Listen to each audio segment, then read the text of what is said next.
then we can think, contemplate that the meaning of my life is not only to think only about our own well-being and happiness.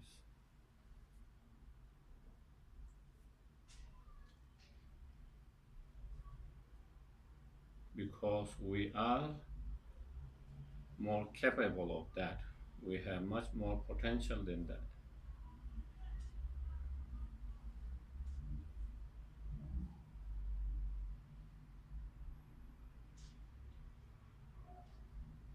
Therefore, the meaning of my life, the purpose of my life is to be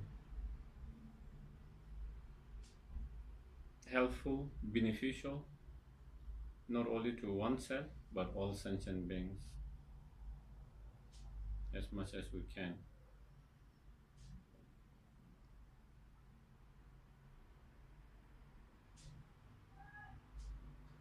And the best way to help and benefit others is to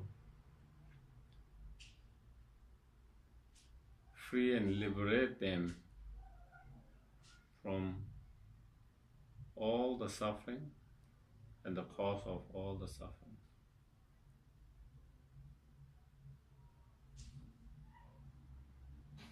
And not only help them to lead to temporary happiness, but ultimate happiness of Buddhahood, fully enlightened state.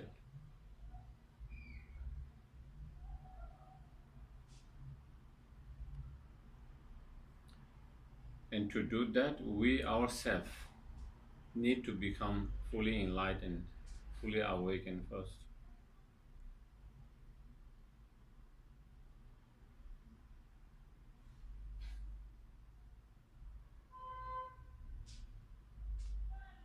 And for that we need to cultivate and fully develop limitless love, compassion, bodhicitta mind, and wisdom realizing emptiness.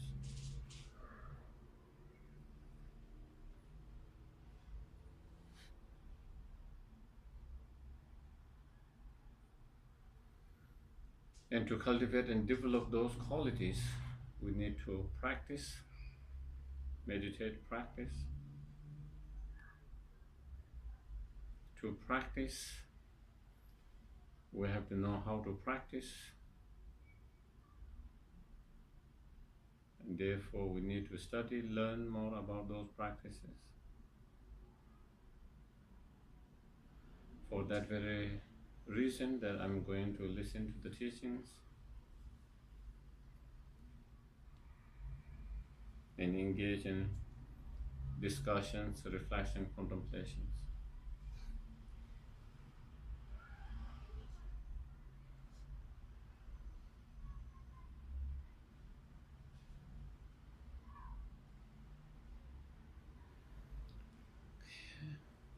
Sangye Chödan Sogye Chonam La Chanchu Patu Dane Kyapsu Che Dagi Geshe Gipe Sonam Ge Dola Benje Sangye Dupa Sho Sangye Chödan Sogye Chonam La Chanchu Patu Dane Kyapsu Che Dagi Geshe Gipe Sonam Ge Dola Benje Sangye Dupa Sho Sangye Chödan Sogye Chonam La Chanchu Patu Dane Kyapsu Che Dagi Geshe Gipe Sonam Ge Dola Benje Sangye Dupa Sho.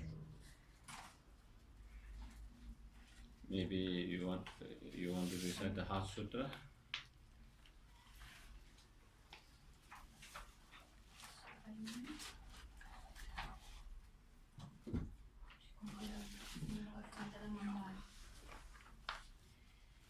Arya Bhagavati, Parashara Paramita Sutra, o morte científico de Drashuni, Yatra Chamasita Santo Dato, Bhagavan Sada Guru Mundari Rajanita, împreună cu o mulțime de călugări și o mulțime de bodhisattvas. În timpul acela, Bhagavan era cufundat în concentrarea categoriilor de fenomene numite profunda percepție. În același timp și Bodhisattva Mahasattva Arya Avalokiteshvara privea înspre practica profundei perfecțiuni a înțelepciunii și a văzut că și cele 5 agregate sunt de asemenea goale de natură inerentă. După care, prin puterea lui Buddha, venerabilul Shariputra le-a spus lui Bodhisattva Mahasattva Arya Avalokiteshvara cum ar trebui să antreneze orice fiu al limbii care vrea să se angajeze în practica profundei înțelepciuni a perfecțiunii.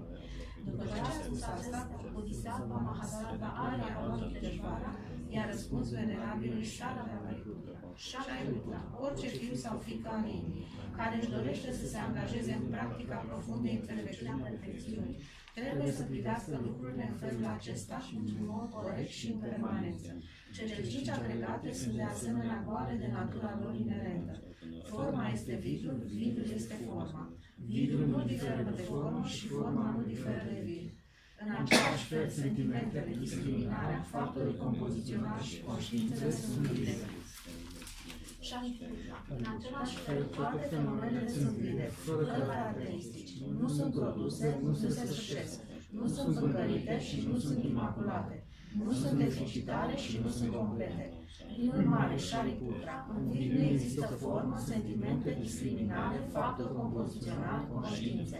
Nu există ochi, urechi, nas, limbă, corp, minte, fără forme vizibile, fără sunet, fără miros, fără gust, fără pipăriți și fără fenomene. Fără elemente ale ochiului și așa mai departe, până la non-existența elementelor minții și ale conștiinței mentale. Fără ignoranță și fără extinderea ignoranței, toate acestea până la inclusiv non-îmbătrânire și moarte și fără extinția îmbătrânirii și a morții. De asemenea, acolo nu există suferință, origine, încetare sau cale, fără înțelepciune exaltantă, fără realizări și fără nerealizări. Prin urmare, Shariputra, fiindcă acolo nu este nimic de obținut, Bodhisattva și se bazează pe asta și urmând perfecțiunea înțelepciunii, cu o minte fără obscurație și fără de frică. Trecând complet dincolo de greșeli, ei ating punctul final nirvana. Toți Buddha și care au existat în cele 3 timpuri, bazându-se pe perfecțiunea înțelepciunii, s-au trezit pe de-a dreptul la cel mai înalt nivel, la perfectă iluminare. Oricum trebuie să știți că mantra perfecțiunii înțelepciunii este mantra cunoașterii supreme, cea mai înaltă mantră de iluminare, mantra care alină toate suferințele, cunoscută ca fiind mantra adevărului fără de greșeală. Mantra perfecțiunii înțelepciunii este proclamată.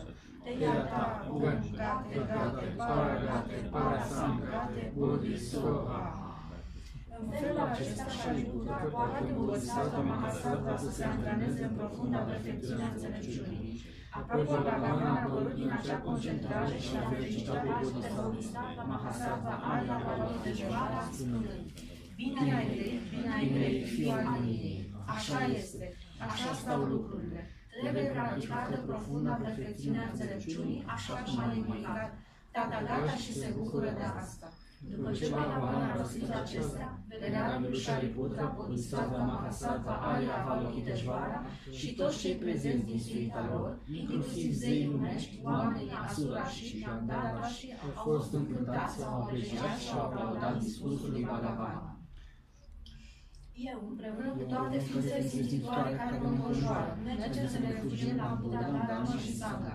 Ne prosternăm înălțimea Mame Prajna Paramita în înțelepciunii transcendentale, care este conjurată de toți copiii și de tot ansamblul de Buddha și Bodhisattva și cele 10 direcții, prin prosternările aduse vouă tuturor, fie ca aceste minuni ale adevărului să fie realizate.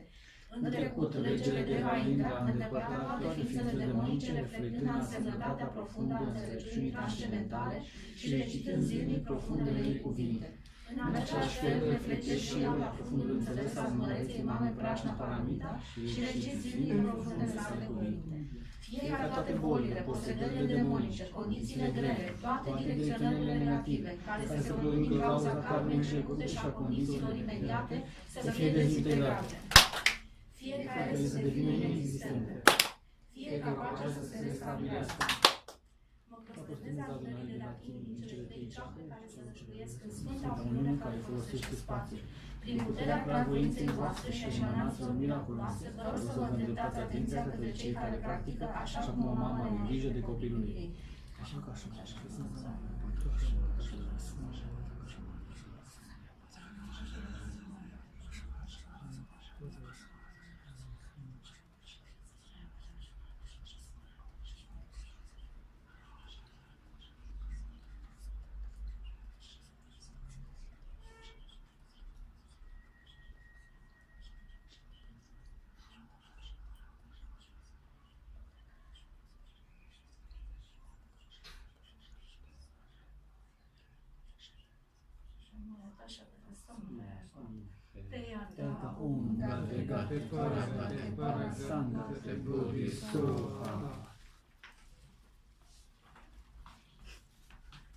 Prin învățătura celor trei juvale prețioase care conțin puterea adevărului, fie ca obstacolele interne și externe să fie transformate, fie ca obstacolele să fie dezintegrate, fie ca obstacolele să fie pacificate. Și în timpul Suha, fie ca toate forțele negative care se opun darului să fie complet pacificate, fie ca bandele celor unii de obstacole să fie pacificate, fie ca noi să nu avem probleme sau condiții care să ne doboare atunci când suntem pe calea darului, fie ca să avem numai bucurii în acord cu Dharma, fie ca să avem numai întâlniri de bun august și perfectă fericire chiar aici, chiar acum.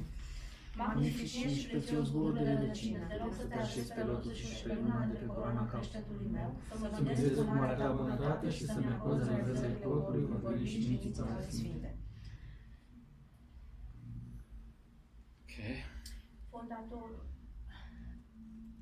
Fondatorul lui Bhagavan, comparatorul lui principiului Bhagavan mai treia, regentul vingătorului, lui Arya Sangha, care venirea a fost profetiză de către vingător. Vouă, celor trei Buddha și Bodhisattva și lor mi-a adresez rugămințile. Vasubandhul, coroana ornamentală a acestei lumii a învățaților, Arya Gambhusena, cel care a găsit calea de mijloc, Vimukhistul lângă mine, un fondator al credinței nestrămutate. Vouă, celor trei care deschideți ochii lumii mi-a adresez rugămințile. Paramasena, care are realizări incredibile și exaltante, Vinasena, cel care și-a antrenat mintea în calea profundă, Vairocana, comoara măreției cuvinte nesfârșite. Vouă, celor trei prieteni ai ființelor migratoare mi-a adresez rugămințile. Harivalga, care compus vaste dreptatea supremei căia preajunătământă. Kusali, păsător al tuturor susținere învigătorului. Ragnasena, care îngrijești cu iubire toate ființele. Vouă, celor trei suverane ai ființelor simțitoare mi-a adresez rugămințile. Suvarna Vipa, care a realizat lucrarea mintea sa sfântă, Atisha, care susține tradiția marului vehicul, prețiosul drum Tompa, cel care a clarificat calea nobilă, vouă celor trei sfinte învățătorii mi-a adresez rugămințile. Lui Bhagavan Buddha, căpetenia șacheșilor, ghid suprem de neînălată ne-a explicat vacuitatea, Manjushti, unitatea tuturor Buddha și o înțelepciuni infinite, supremului Arya Nagarjuna, care a văzut înțelesul profund, vouă celor trei ornamente ale coroanei celor învățați mi-a adresez rugămințile.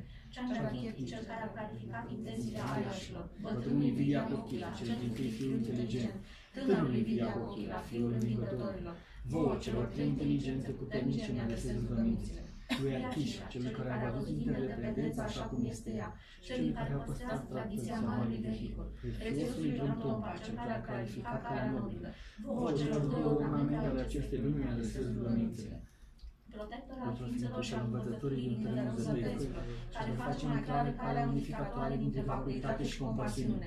Lui Tenzin Gyatso, păstrător al lotusului, mi-a adresez rugămințile, fie ca toate năzuințele dorințelor tale să se îndeplinească de îndată.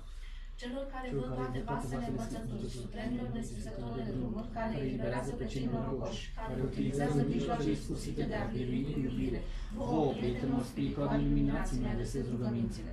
Fie ca niciodată, nici măcar pentru o secundă, să nu apare erezia în mintea mea față de acțiunile prețiosului Guru, fie ca mereu să văd toate acțiunile sale ca fiind pure. Prin această dezvățuire, fie ca să primesc binecuvântarea Gurului în inima mea.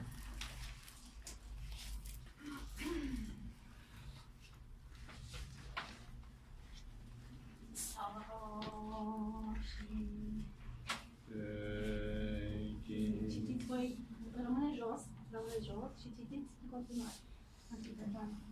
Să facem presternări.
Chador, Chador.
Dapat lesson tadi semua ada pula, ada pula.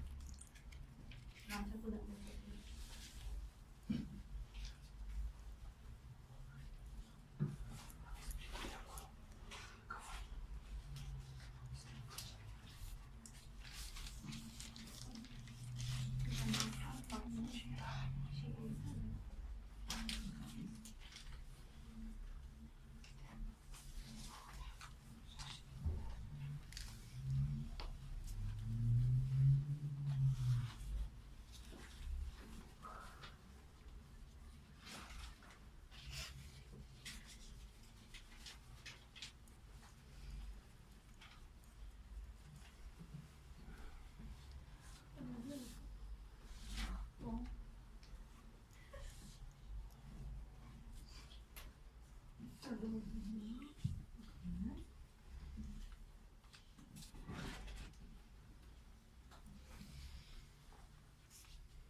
Fie ca toate ființele să aibă parte de fericire și de cauzele fericirii. Fie ca toate ființele să fie libere de suferință și de cauzele suferințelor. Fie ca toate ființele să nu fie separate de bucuria cea care este fără de durere. Fie ca toate ființele să trăiască pe calea de mijloc, libere de atașamente și de ură.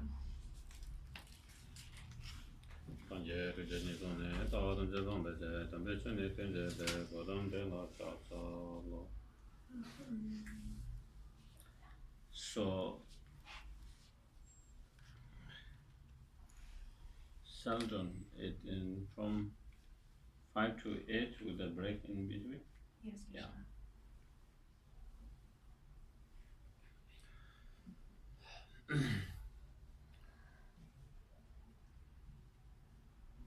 So after the Buddha's enlightenment,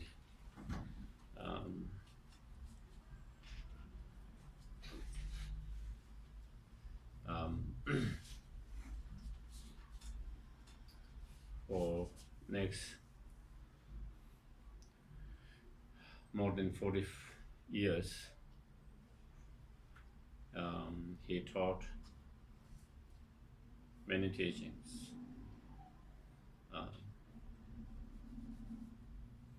And all his teachings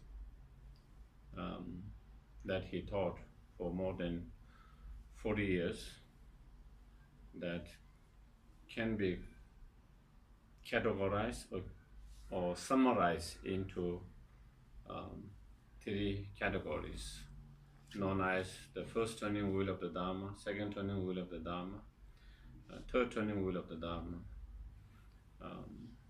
according to the subject matter and the disciples.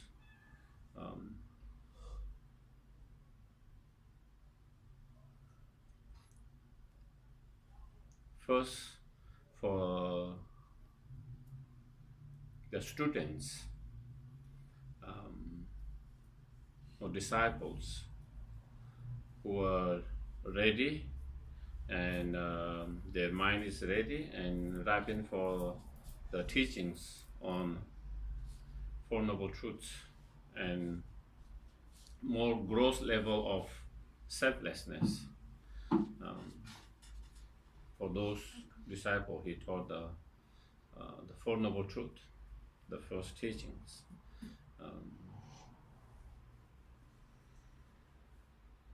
And those teachings, the teaching on Four Noble Truths, were mainly giving on a more, those teachings were the very foundations for all others teachings. The Four Noble Truths, that the first teaching that he gave, those are the foundational teachings and the practice for other level of the teaching he gave later. And those teachings were given more on bigger audience and bigger public. And then for those students and disciples who were more sharp and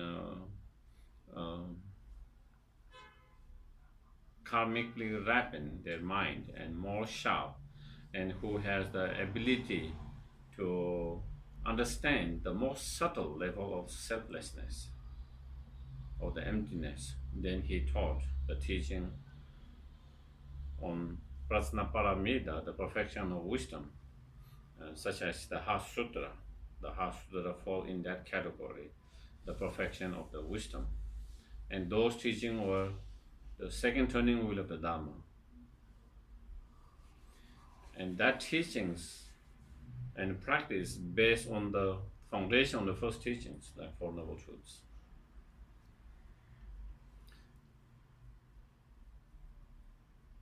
And those teachings were not given, such as the teaching on the perfection of wisdom, were not given such as to a bigger public or audience as the first teaching were, because not everyone will be able to understand the most subtle level of selflessness or emptiness. And so therefore it was more giving to more smaller group who had the karma and the mind ready to understand that level. And then third turning of the wheel of the Dharma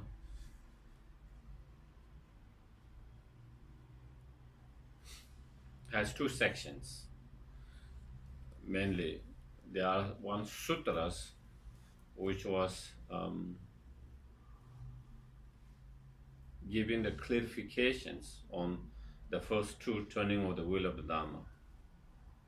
To give more clarification of what he taught in the first turning of the wheel of Dharma, second turning wheel of the Dharma, and because of different audience, because of different sentiment state, there was slightly difference, and so then he tried to clarify why he was giving those differences. And so in that third level of that, another level of the teaching within that within the third turning of the wheel of the Dharma is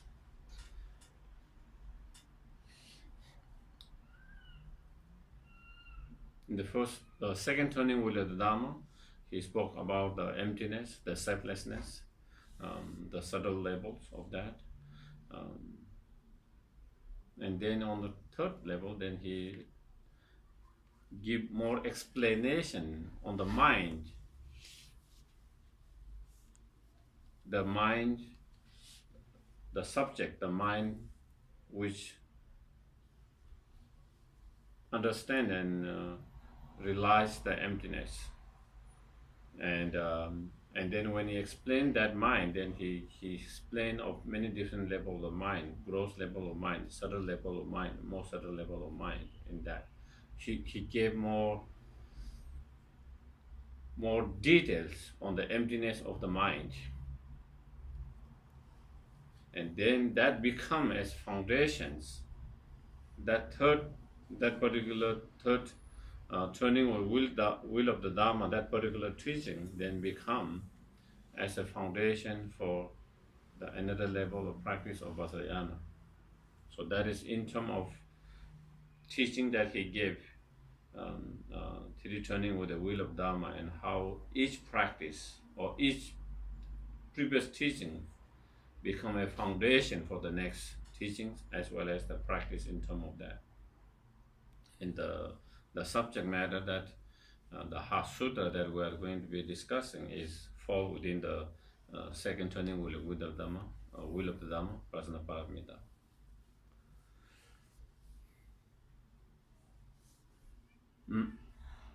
Or perfection of wisdom.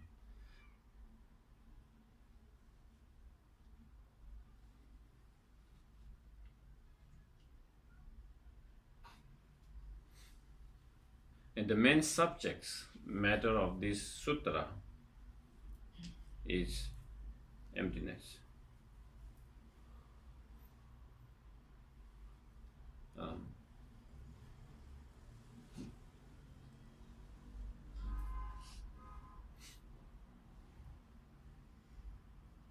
Directly, he explained in Heart Sutra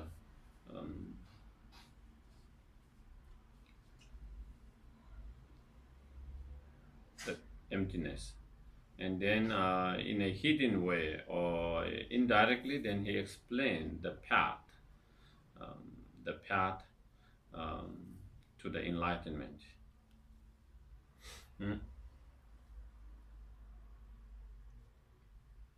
Through the wisdom realizing the emptiness, together with the bodhicitta mind, how we progress from one path to another path till we achieve fully enlightenment. And that whole path is explained in this sutra. And so the main subject, the emptiness, the understanding or realization of emptiness, or ultimate truth or reality, is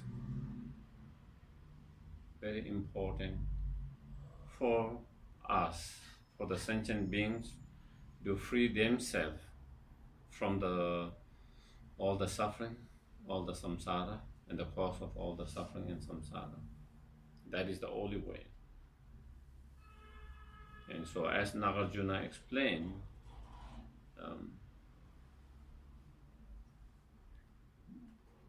if you don't have understanding or realization of emptiness, there's no way one can achieve liberation, freedom, and nirvana.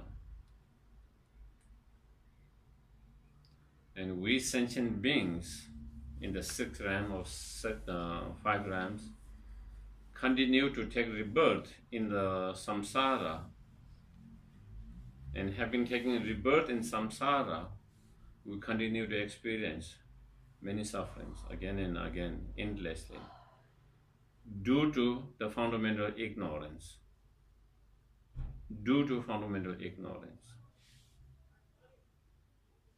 Due to confusion state of fundamental ignorance. And without overcoming that fundamental ignorance, we cannot overcome the delusions. Without overcoming the delusions, we cannot overcome the contaminated karma or actions. Without overcoming contaminated actions or karma, we cannot stop the samsara rebirth. Without stopping the samsara rebirth, we cannot stop all the other suffering that comes within the samsara rebirth. So, the key, in order to stop all the suffering, then we have to stop samsara rebirth. in order to stop the samsara rebirth, we have to stop the cause that give samsara rebirth. That means stopping or creating a contaminated karma actions. To stop that, we have to stop all the delusions. All the delusion, all the defilement, all the destructive emotions. Because due to those delusions, then we create the karma. No delusion, then we wouldn't create contaminated karma. So it is those delusions. And all those delusions arises from the very foundation or root of ignorance, fundamental ignorance. Without that fundamental ignorance, there is no anger, there is no attachment, and all the other delusions. So this fundamental ignorance that misapprehend the reality, the truth of nature of self and others, phenomena, is the very root of all the suffering. So therefore, one have to overcome that. In order to overcome that fundamental ignorance, then we need the wisdom that relies the ultimate truth, the reality, the emptiness.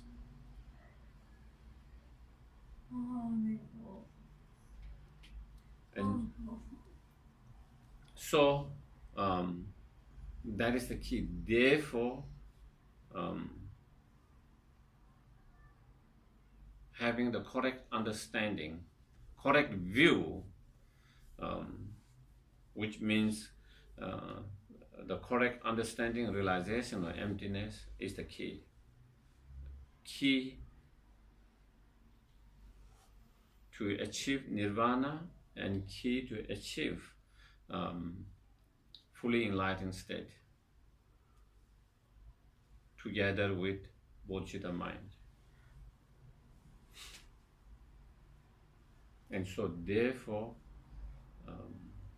as Lama Tsongkhapa said in his praise to dependent arising, the teaching on emptiness is the very essence of all the Buddha's teaching.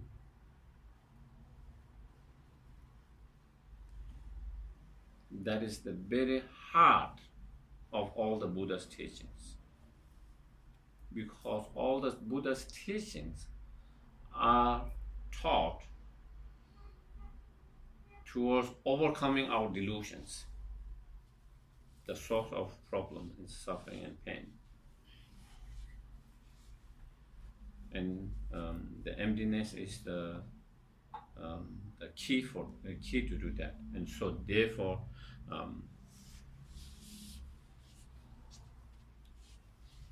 all the essence of Buddha's teachings, the heart of Buddha's teaching, the emptiness. Also Shantideva, the great Indian master Shantideva, in his Guides to Both Way of Life, in chapter 6, chapter 9, the wisdom chapter, he also explained all the Buddha's teachings were directly or indirectly taught to God to direct toward the understanding of emptiness. Because that is the crucial to end the suffering and cause of suffering. And therefore, that is why this the subject matter of this sutra is so important. Therefore, even from the title, when you say Heart Sutra, that is what it means. The sutra that explains the very heart, the very essence of all the teachings.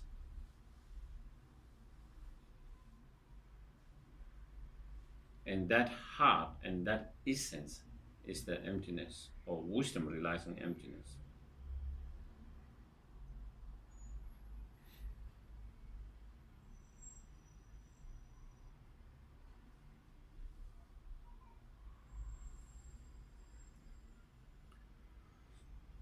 So then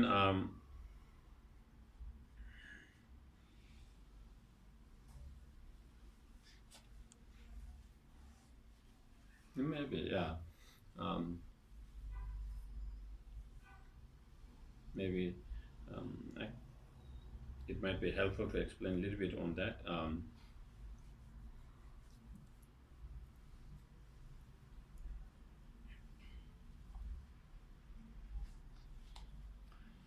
As again Nagarjuna said, you know,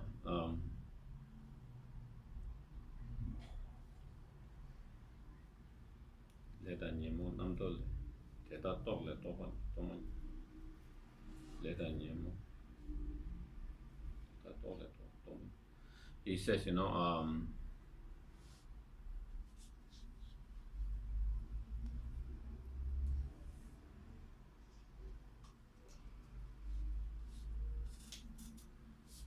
the contaminated karma and delusions arises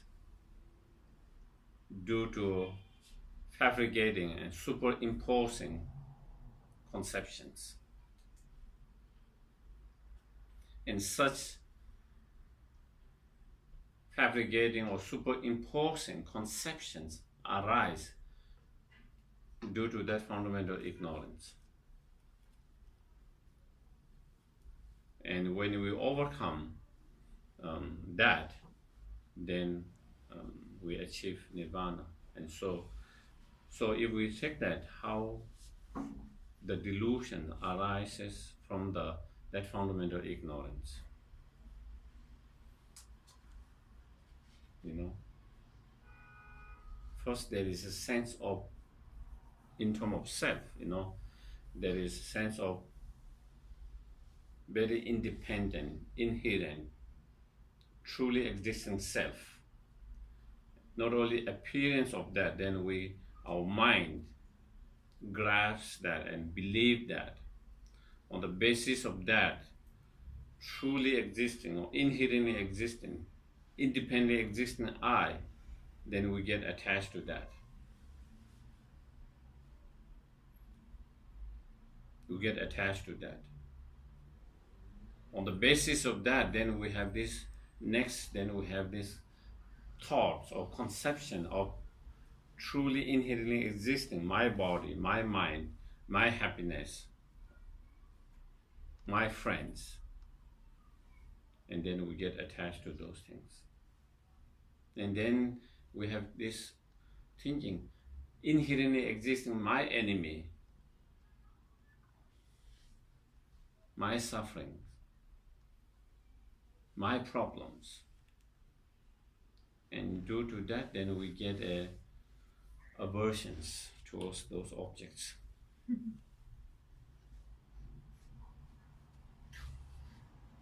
And through that kind of aversions, then we started to have disliking and anger towards that. And through that attachment and anger, then other emotions arises. Due to anger, then we have hatred, resentment, grudges, all this negative emotion, other negative ill will feeling, bad feelings. And due to attachment, then we have, you know, jealousy,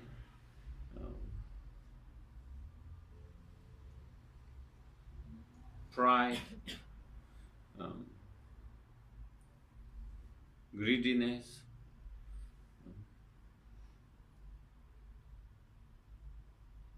miserliness, and so forth, and many negative emotions like that. And so if we really understand that, how delusions arises from that fundamental ignorance of that self-grasping, then we begin to see how important it is to overcome that fundamental ignorance.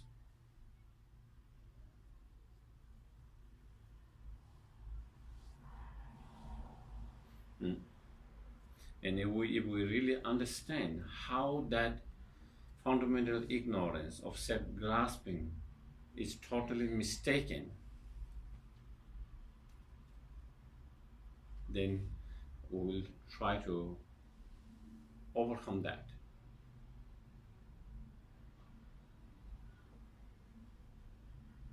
And only when we have an understanding of the reality or the emptiness or ultimate truth, then will we really truly know that fundamental ignorance is how it is mistaken. If we don't really understand the reality, the ultimate truth, the emptiness, we wouldn't know how this ignorance is mistaken.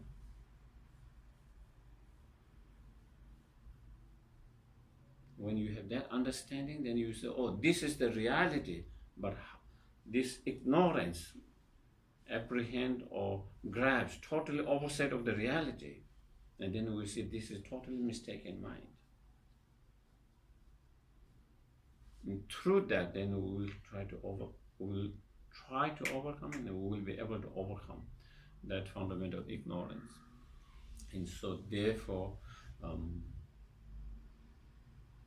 these subjects matter, the emptiness.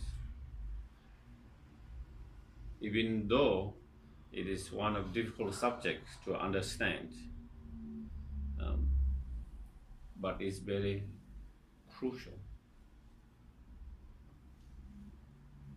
extremely crucial if we want to reduce, minimize, and overcome those delusions, afflictive emotions, which are the source of our problem, suffering, pain,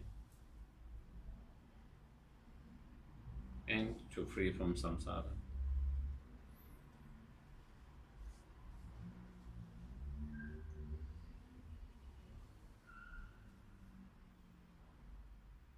So that is the main point of that is the why this subject matter is so important to understand. And then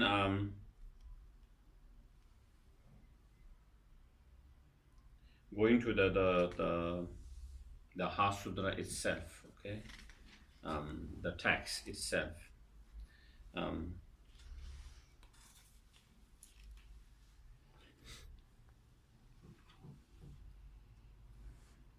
There is the title, The Heart of the Perfection of Wisdom.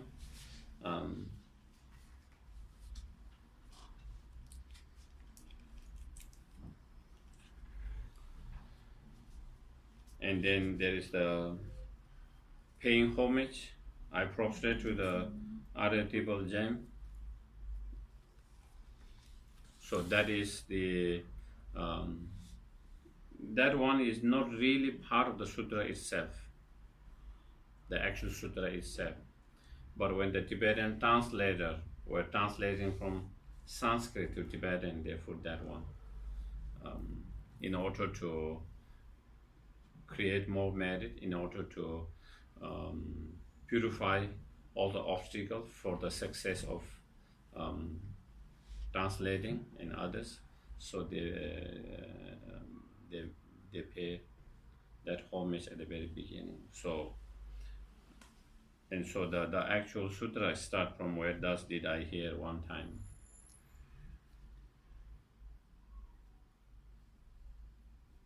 And before the sutra, the main body of the sutra is a question and answer between Shariputra and Avalokiteshvara. Shariputra asking the questions and Avalokiteshvara giving the answer. That is the main body of the sutra. Before that, then there is a descriptions or introductions of the how it started, how the questions and answers are started, and descriptions of that, like the introductions, and that's where. And within that, then it explains about the four excellent, excellent time, excellent audience, and excellent teachers, and excellent place where that this event or the or sutras was started. So when you said, "Thus did I hear one time," it means someone is saying, "I heard one time." Okay. And so, who is this one who is recollecting, "Thus I did hear one time"? And even though there are slightly different um, versions according to the slightly different commentaries, but many of them agree it is the Ananda who is reciting this. When he said, "Thus did I hear," I, saying Ananda. And Ananda was one of the Buddha's disciples. He was the Buddha's cousin, and also he was Buddha's attendant for 25 years before Buddha passed away.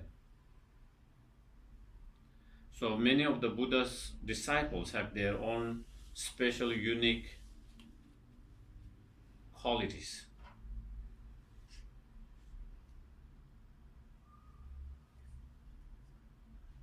And Ananda's qualities, of course, he has many, many qualities, but one of his special qualities is his incredible memory. His incredible memory is one of his unique qualities. His memory is incredible. Secondly, Ananda is the one who have been to all the Buddha's teaching for the last 25 years, except for one summer. He missed one summer. But except for one summer, he was always with the Buddha for 25 years before Buddha died. So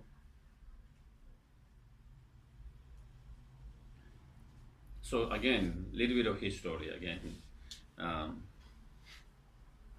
Okay. When Buddha was still alive, they didn't write down the teachings. After Buddha passed away, then disciples started to gather. Our teachers no more. And if we don't collect all the teaching, Buddha is going to get lost. Therefore, we should start to collect so that doesn't get lost, so that we can continue to preserve and pass this incredible knowledge, those incredible teachings. So among many hundred thousands, or maybe even million, I don't know, but definitely more than 100,000 of disciples, 500 arhat gather together. 500 arhat and all arhat and all. So that means they are not just ordinary disciples. Or 500 arhat, and then they have the first Buddhist council coming together.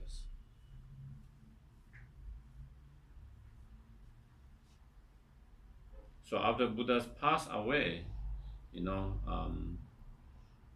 Mahakashapa, another Buddha's disciple, known for his very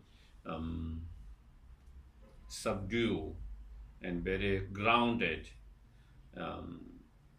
and he was also very elder in terms of age. I think he was even older than Buddha himself, and so he was kind of appointed as a successor by all the disciples, and so he was preceding this post-Buddhist council of trying to gather all the teachings. And so in these cases, and not only these cases, many of the sutras,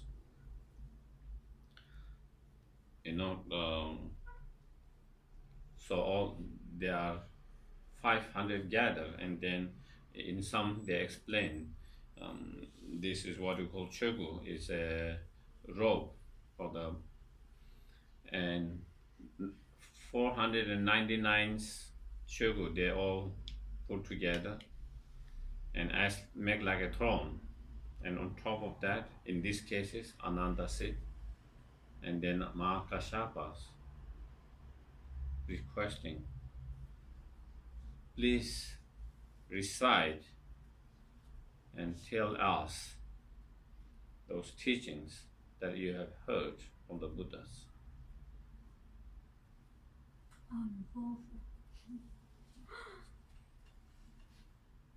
And then it is said, Ananda remembering the kindness of the Buddha and incredible qualities and kindness of Buddha, as well as a loss of such a great teachers, compassionate persons, with his tears coming down, hand folded. So he recite, thus did I hear one time. So that is him reciting. So with his hand folded, then he is saying, thus did I hear it one time.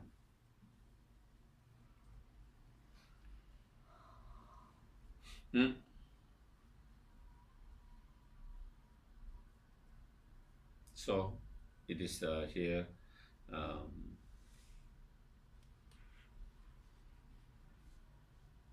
the Ananda.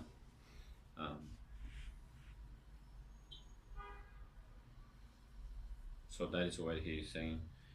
So this is when, thus did I hear one time, that is the Ananda saying that, okay? Did you get it? Yeah? Here when they say, I hear one time, meaning that I heard this sutra at one time. Meaning that he have heard many other teachings throughout those 25 years. So many teachings. But I heard this particular sutta this one time. So it, in a way, it shows this teaching or sutra was very rare. It wasn't given so many times. In one way, we understand only he heard one time, so it is rare. Another, what we understand from this statement is, even though he heard only once, he was able to remember all of that. That shows his incredible ability of memory. But we have to also remember he was not an ordinary being, an arhat by that time. And again, he has special, incredible memory, his uniqueness, that also. And I think also when they have the first council, so different disciples recite different topics, sutras, what they have heard, and everyone they are listening, and then making sure they heard the same thing, or that's some, and so that is why they have 500 arhat, to make sure that that what you heard is correct and clear, and that was to make more that it wasn't that because there are many other audience in that who have heard that too, and so to make and also why they need to have an arhat, so not just because they have a great need to have those great quality of mind, such as unforgettable memory and so on. So that is that. Thus did I hear. The Bhagavan was dwelling on a mass of vultures mountains. So here, when it say one time, it shows special time, excellent time. The Bhagavan here, referring the Buddha, is a special or excellent teacher.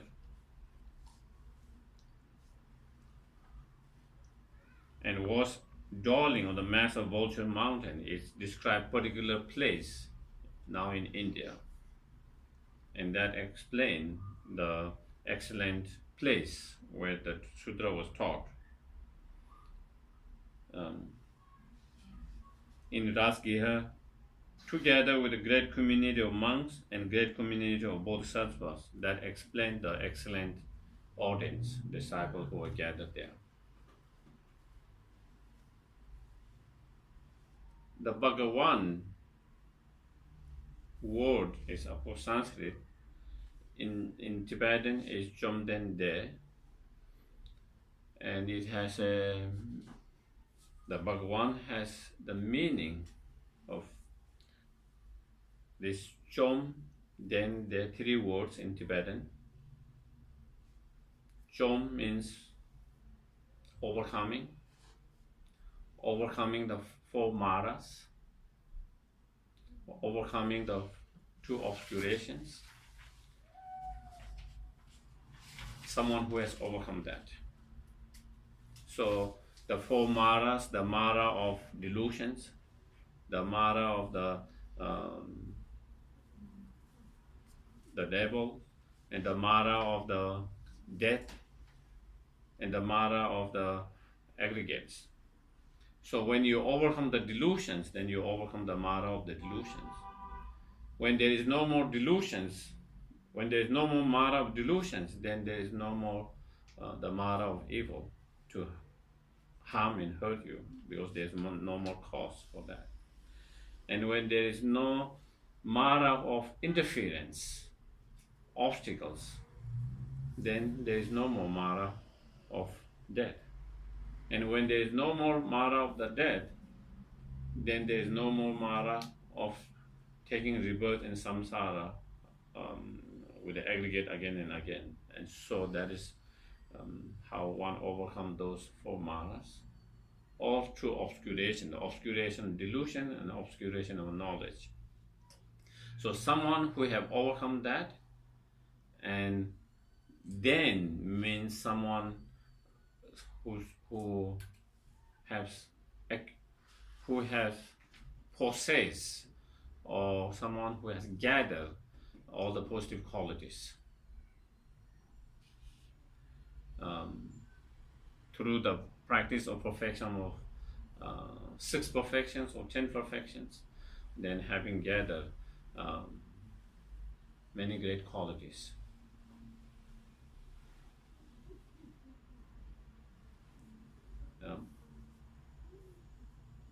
Glorious qualities,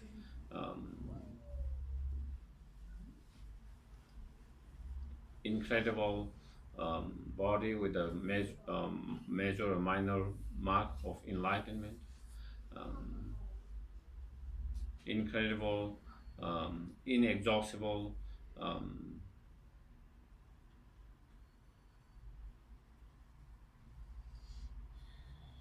excellence and fame and exalted wisdom, and the ability to be able to benefit. So all of that, possessing, basically in short, possessing all the positive qualities, all the positive knowledge, all the positive qualities. That is then. And there means going beyond. And someone who has gone beyond the samsara and individual nirvana. So Bhagavan, the meaning of Bhagavan, which refers to Buddha, means someone who has overcome all the negativities, all the obscuration, and someone who has actualized all the positive quality, and someone who has gone beyond the samsara and individual nirvana. And so that is the meaning of the Bhagavan. Okay, so the Bhagavan's door. Mass of the Vulture's Mountain in Rasgiha. Rasgiha is one particular place. It is supposed to be at that time a huge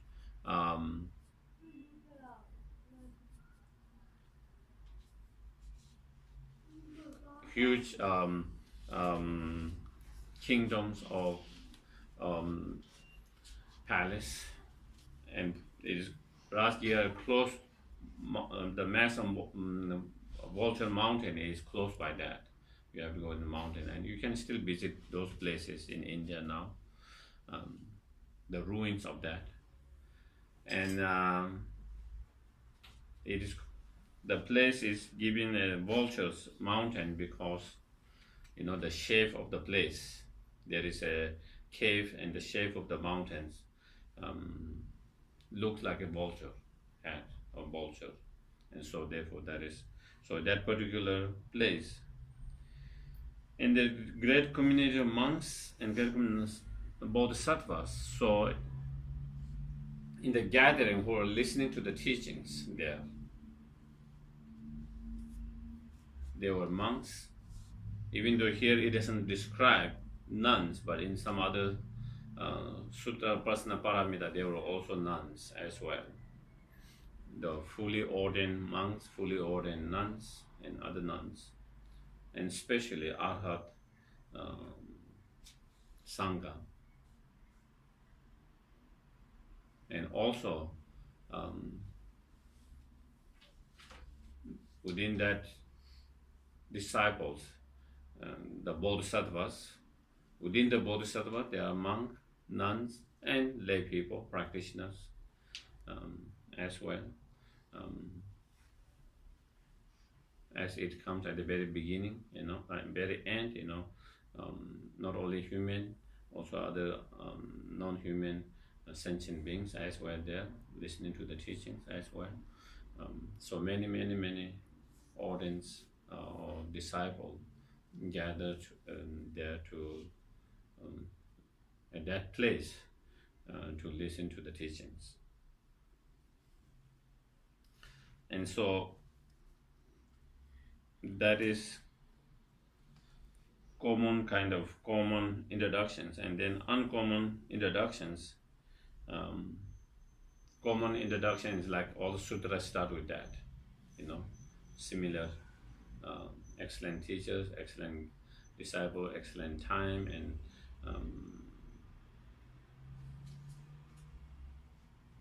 excellent teachers, audience, and excellent place. And so here, but then how sutras start is a different cause and conditions that lead to that discussion. So that is here uncommon. At that time, the Bhagavan was observed in the concentration of categories of phenomena called profound perceptions. So while everyone gathered around the Buddha, all the disciples gathered around the Buddha to listen to the teachings. Then Buddha went into the meditative concentrations and meditated on these concentrations called profound perceptions. So here, profound refer to the object, the emptiness. Perceptions here refer to the subject, the wisdom, or the concentrations that relies at that profound emptiness. And basically it's saying the Buddha was in a concentrations in a meditation on the concentrations on wisdom realizing the emptiness.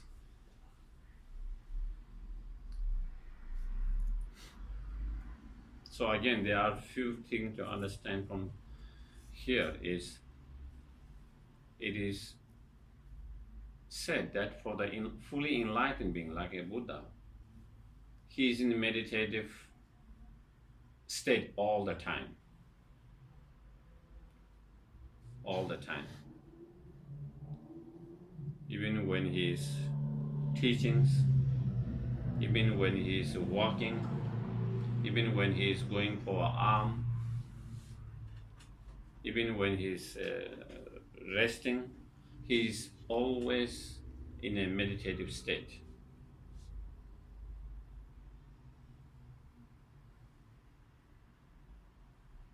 And meditative equipoise. even though he is always in meditative state, but for the disciples who were gathered there, to them it appeared Buddha was now entering the meditative state. Do you get it, the difference? Even though Buddha is in meditative state all the time, in reality, but for the disciples who are there, gathering there, to them at this point, now to them it seems like, or appear to them as Buddha was in meditation now. That is what.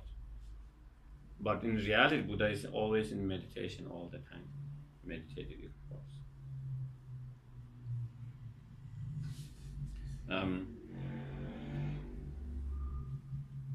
So,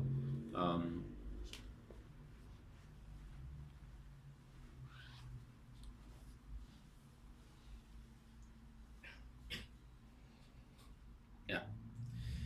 And so, also at that time, the Bodhisattva, Mahasattva, Arya Avalokiteshvara, looked upon the very practice of profound perfection of wisdom and beheld those five aggregates also as empty of inherent nature.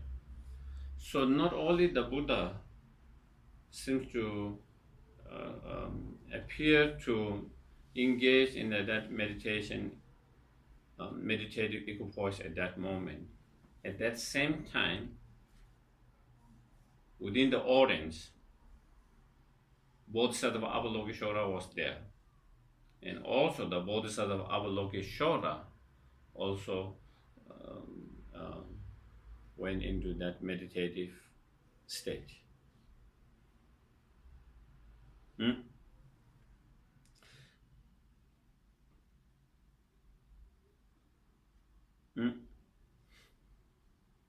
And then he reflect and contemplate on the practice of profound perfection of wisdom. And through that kind of reflections and contemplations in that meditative state, then he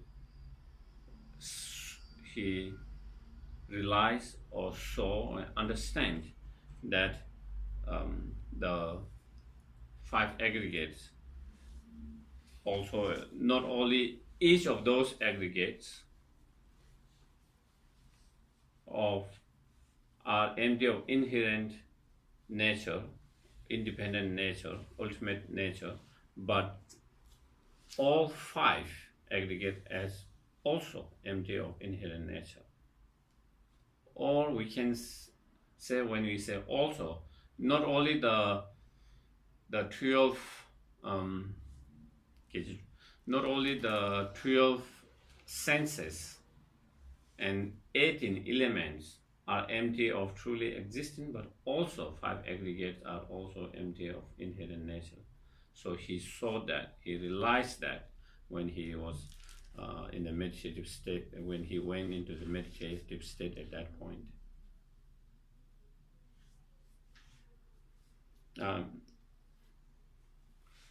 So here, I don't know, or maybe,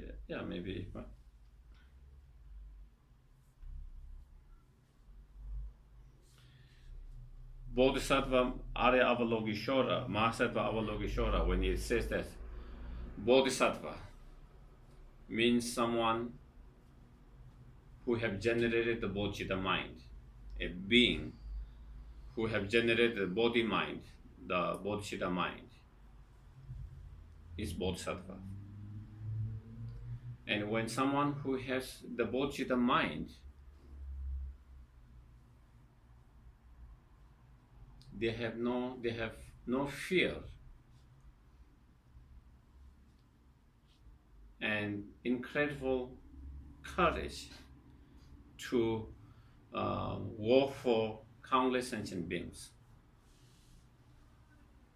For us, we have fear and we don't have courage to work for even the whole humanity. We think, oh, I can't for everyone. It's not possible. But bodhisattvas are someone who is able to incredible courage and fearless for working countless sentient beings. not only for countless sentient beings, they have no fear and incredible courage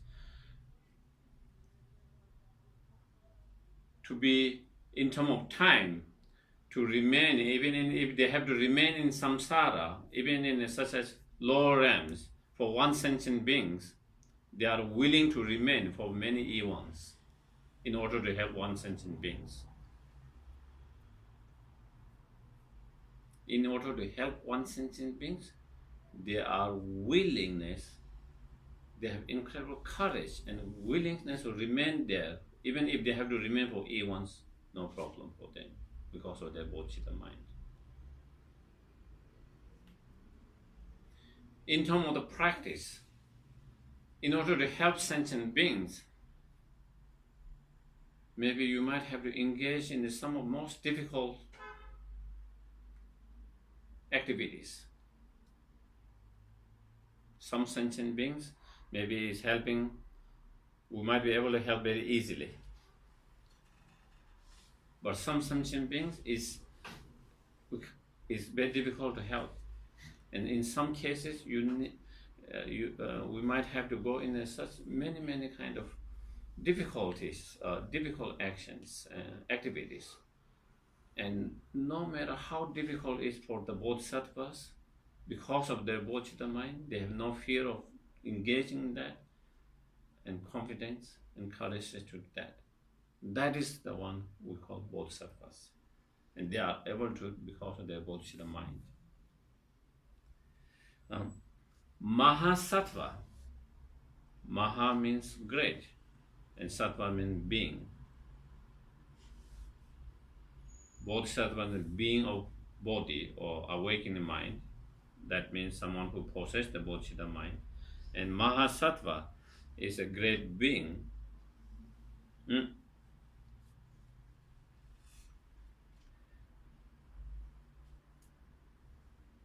And again, someone who is fearless and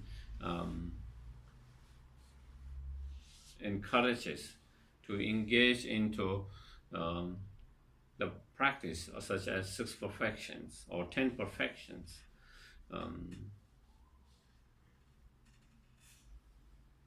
For countless eons,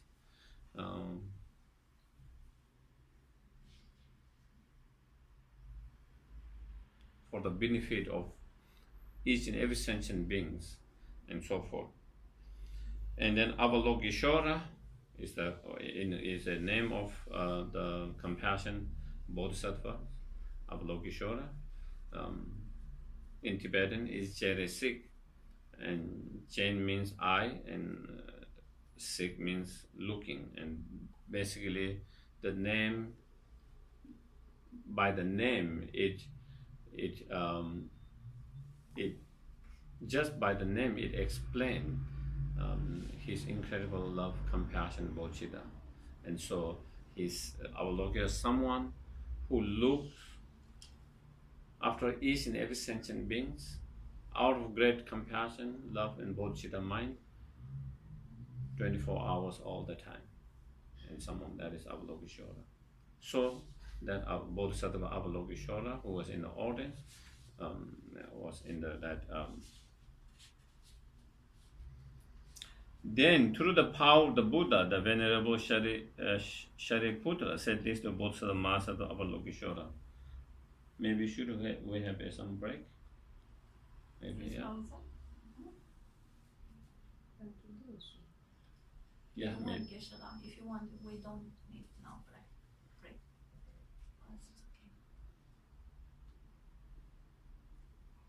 It's okay.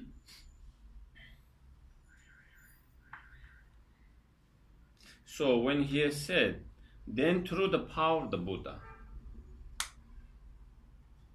the Venerable Shariputra said this to Bodhisattva Mahasattva Avalokiteshvara. So Shariputra is now asking the questions to the Avalokiteshvara, the Bodhisattva Avalokiteshvara. That questions that he is asking, that will come later. He's asking about someone who is interested in practicing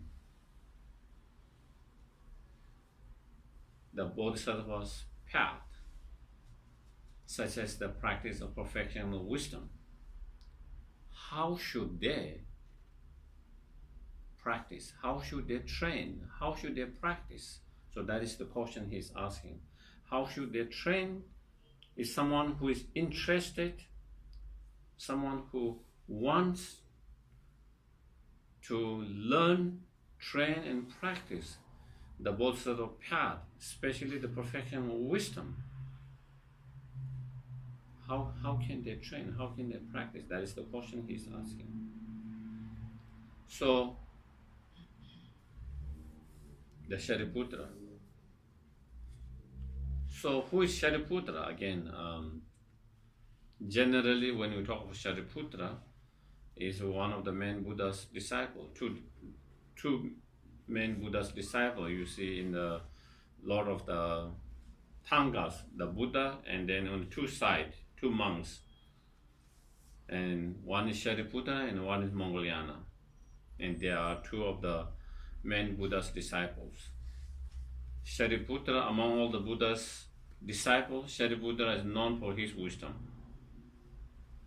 Mongoliana is known for his miracles or his psychic powers.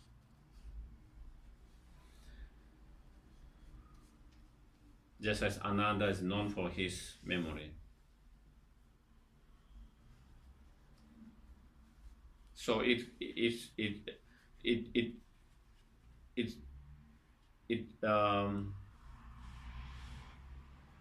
seems right and reasonable for Shariputra to ask this question because he is known for his wisdom and he is asking about teaching on wisdom.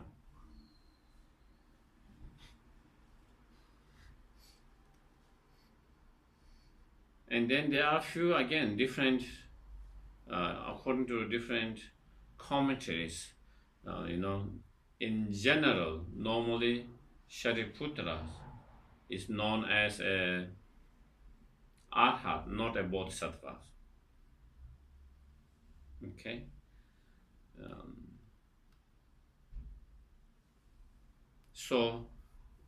In some commentaries, they say this is not the same Shariputra, the arhat Shariputra, but it's a bodhisattva Shariputra.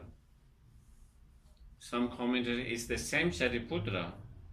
In reality, even though he was known as an arhat, but he is in reality he is a bodhisattva. He is a manifestation or reincarnation of bodhisattvas, even though commonly he was known as an arhat. So anyway, that is the Shariputra. And Shariputra means son. And I think his real name is something else. But his mother's name was Sharika. So because he was son of Mother Sharika, so he was known as Shariputra in terms of the name. How it is related in that name, and he was known Shariputra in that. So even though he was asking a questions, the questions was not coming totally and fully from his own side. He was blessed and inspired and blessed by the Buddha to start these conversations.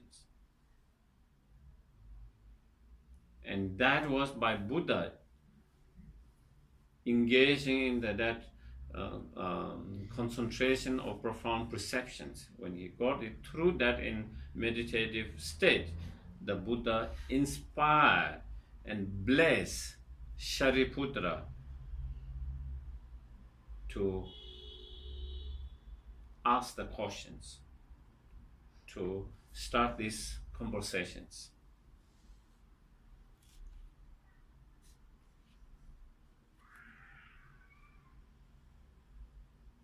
So that is what is meant through the power of the Buddha.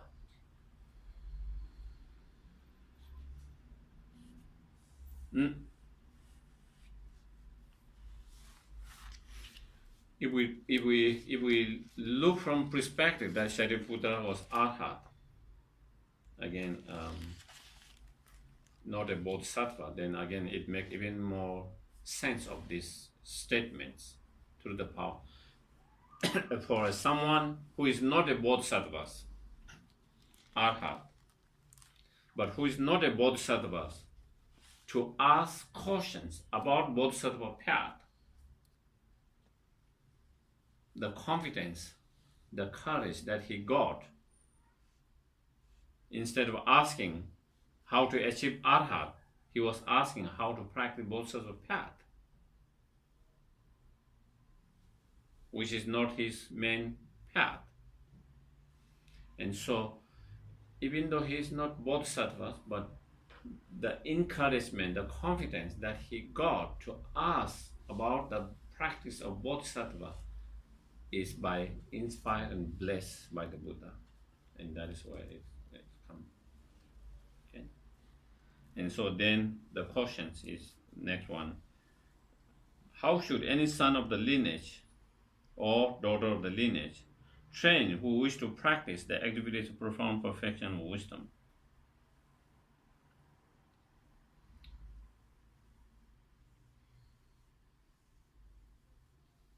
So here the lineage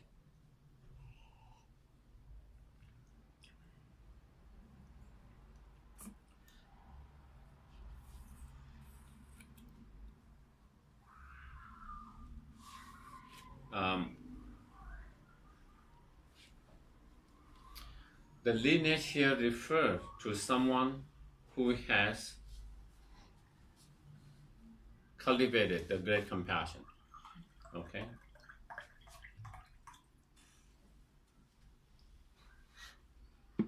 The lineage of the Buddha.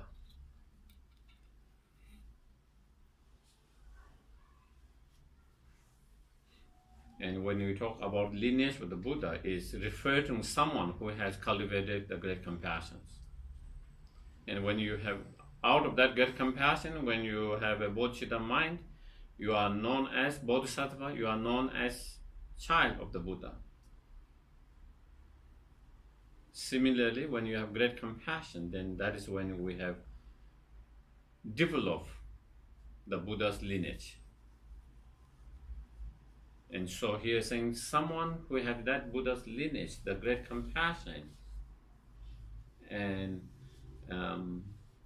towards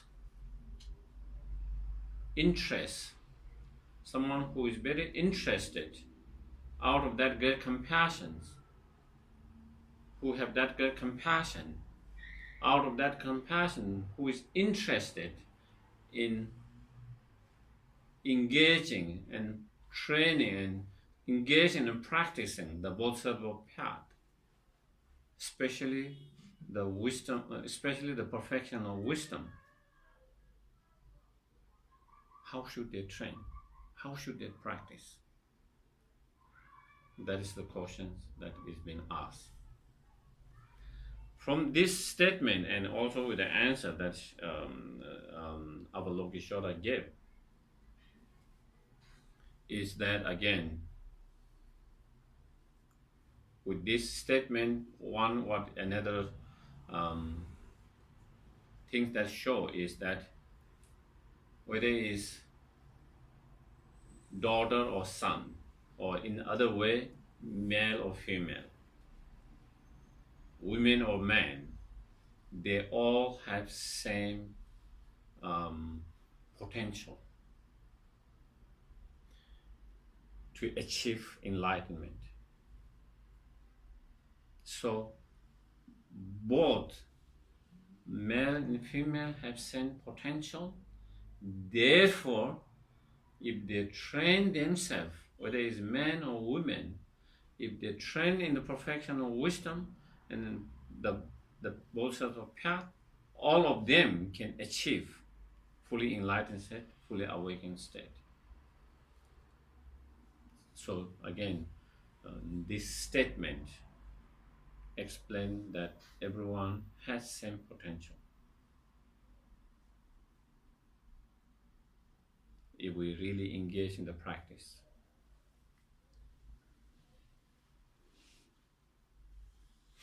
Mm?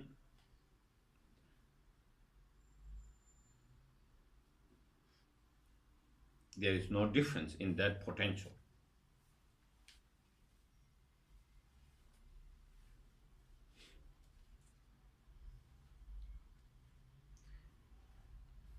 And I think I didn't kind of explain. I think this word come quite often, the profound perfection of wisdom, and because it also come many times.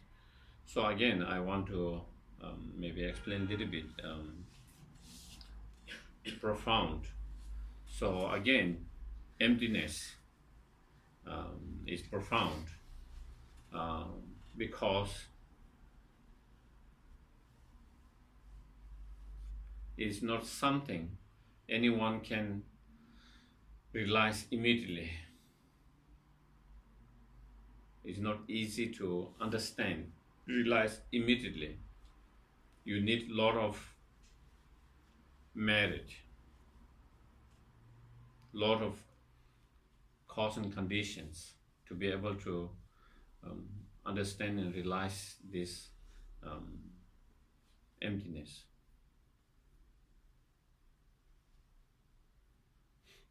One of another great Indian master, Aryadeva,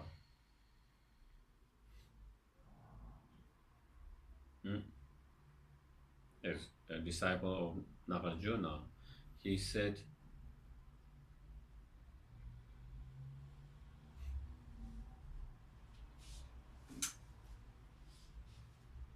without those who does not have enough merit, they would not even have a doubt about the emptiness. Even just to have a doubt about emptiness, you need a lot of merit.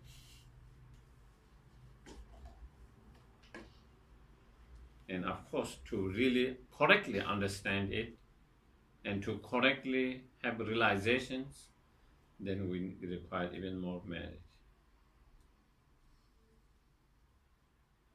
And he said, even just by having a doubt,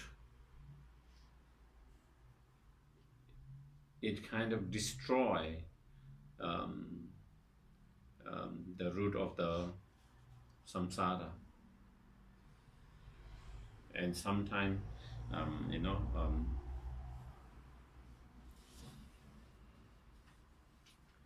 I explain my kind of understanding, trying my way of understanding, my way of explaining that statements. As I say,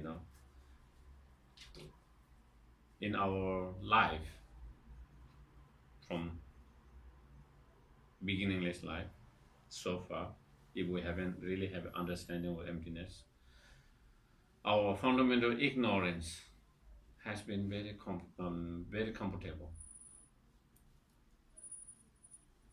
Very comfortable. No one should challenge it. Our ignorance said this is the reality, and we follow that. Yes. So it was very comfortable. Things appear truly, inherently, independently, and our ignorance apprehend, grasp the way it appears truly, inherently, independently, and we never challenge that. We just follow that. We believe that is the reality all through. So our ignorance of very feel very safe, very comfortable, no one to challenge. When you started to have doubt about emptiness, now you are starting to challenge that ignorance. Where did it meet it? Here. Even when we have not truly understood the emptiness, but even when it is, maybe things are not truly existent. Maybe things are not inherently existent. Maybe things are not independent existence. Maybe this is mistaken. Now we are starting to caution. When we do that, we are starting to caution our ignorance.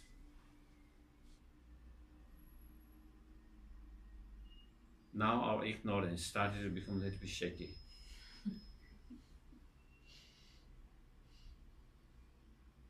Now our ignorance started to become a little bit of unrelaxed. Before he can relax, no one to challenge. But now someone is doubting and someone is cautioning. So when our ignorance becomes shaky, the root of our samsara becomes shaky.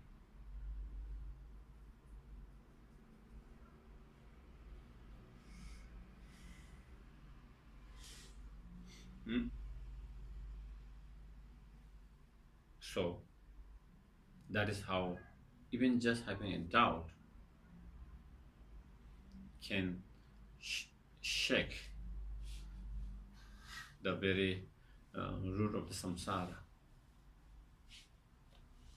And so, as Aradeva mentioned, so therefore, so we need a lot of merit. So therefore, without merit, without many other cause and condition, it is difficult to truly understand unmistakably, and therefore is profound.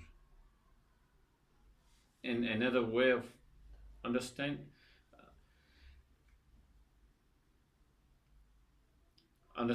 is that the emptiness cannot be understood or realized directly by conceptual thoughts, as it is cannot be directly only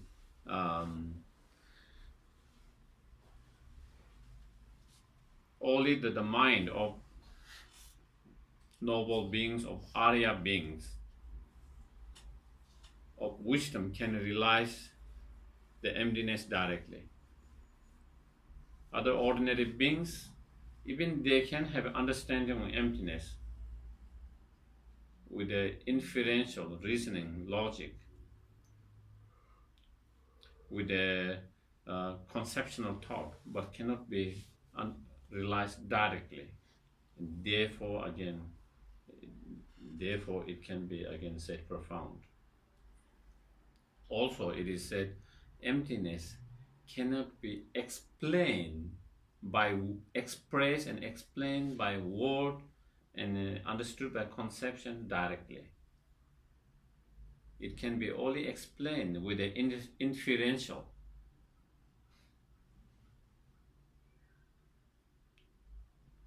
The word and conception cannot describe the real, the direct experience, exactly the direct experience of emptiness, and therefore why it's so profound.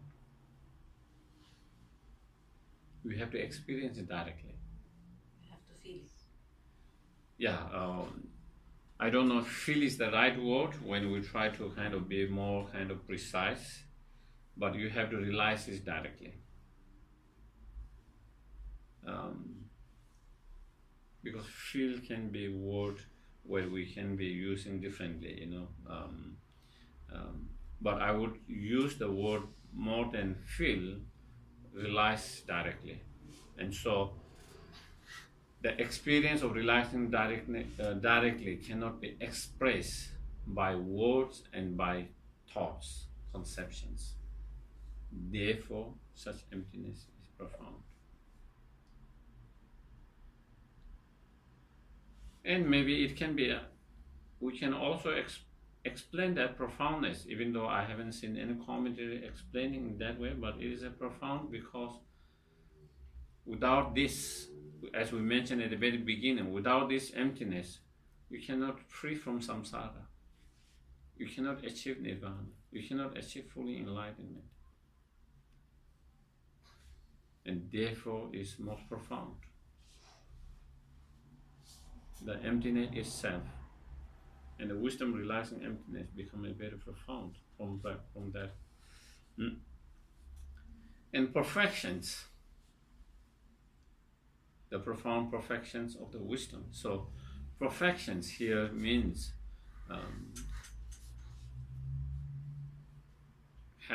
can have two meanings in terms of path, in terms of result. In terms of result, something which has perfected. So that kind of perfection is when you achieve fully enlightenment, then you have perfection of all of that. But in terms of the actions, in terms of the process, then it is the practice is the path that lead to go beyond from the samsara, the ocean of samsara, to the shore of nirvana and fully enlightened state. The path that lead to that is the perfections here when we say perfections.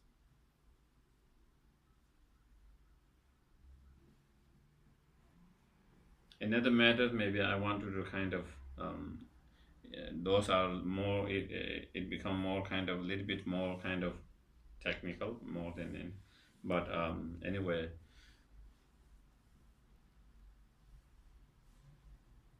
when we say perfections, like such as 6 perfections or 10 perfections, it's not only talking about, when you talk of perfection of generosity, we are not only talking about generosity itself. When you talk of perfection of morality, we are not just talking about the morality. When we talk about perfection of patience, we are not only talking about patience. When we talk of perfection of joyous effort in virtues, we are not just talking about the joyous effort in virtues.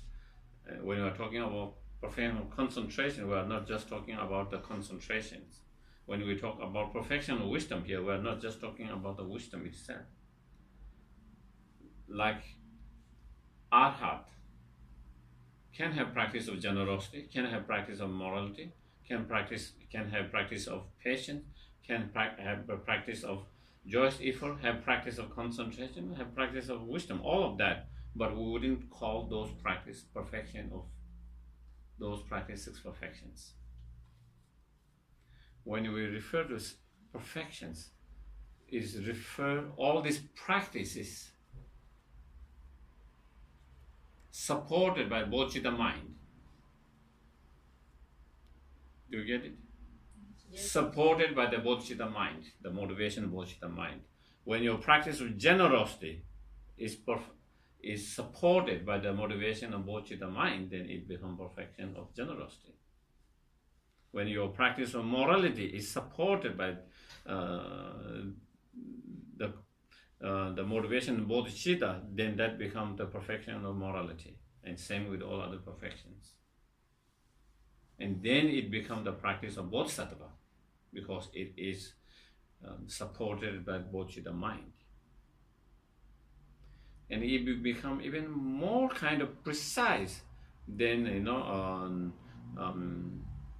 it is supported by not all those. So it is not only supported bodhicitta mind, but is supported by the wisdom realizing emptiness indirectly. So it is supported by 2 bodhicitta, conventional bodhicitta and ultimate bodhicitta. When it is supported by those 2 bodhicitta, then the practice of generosity, morality, patience, joyous effort, concentration, wisdom, then all become the perfection of the perfections in that way. And so again,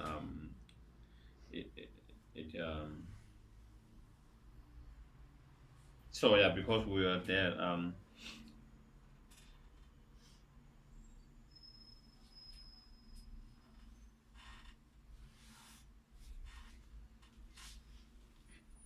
Shariputra, any son of the lineage or daughter of the lineage who wish to practice the active and profound perfection of wisdom should look upon it like this.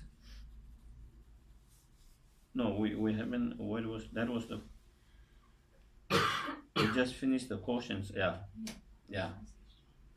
He said that. So referring here when Shariputra said that or asked that question, and then the answer is that given by the Bodhisattva Mahasattva Avalokiteshvara, this to the Venerable Sharitatita Putra, and so Shariputra said that then the answer comes. So I think we will have some break, so so your mind can be a little bit more, body can be a little bit more fresh. Too tiring, then it doesn't go here.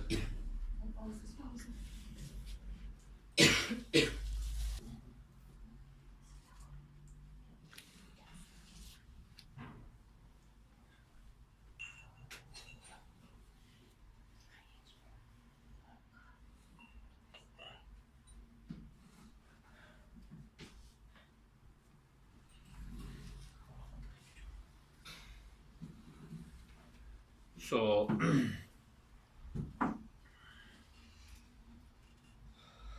so Shariputra asked how to engage in Bodhisattva path, and so then Bodhisattva Avalokiteshvara giving an answer, how to practice in the Bodhisattva's path. And when we talk about Bodhisattva path, there are 5 paths. Starting with path of accumulations, path of preparations, path of seeing, path of meditations, and path of no more learning when you become a Buddha, fully enlightened. And so he's asking how one should train on the path and progress from ordinary to the first path of accumulation, and from that path to the path of preparation, and from path to path of seeing, and from path of seeing to path of meditation, and then how to become a Buddha. So again, it is a gradual progress from one path to another path. And in terms of answer, when he give answer, then first he give how to practice there very shortly, and then more detail.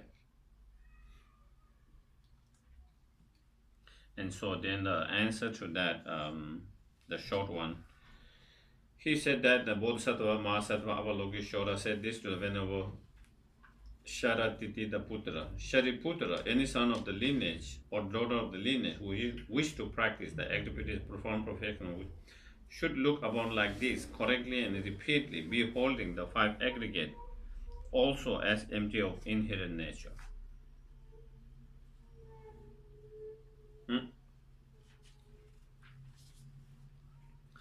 So within the path, here he explained how to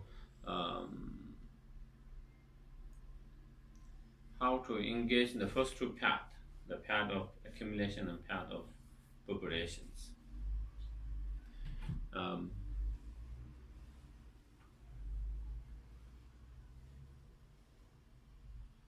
And in order to enter in the path of accumulations of the Bodhisattvas, first you need to have Bodhicitta mind.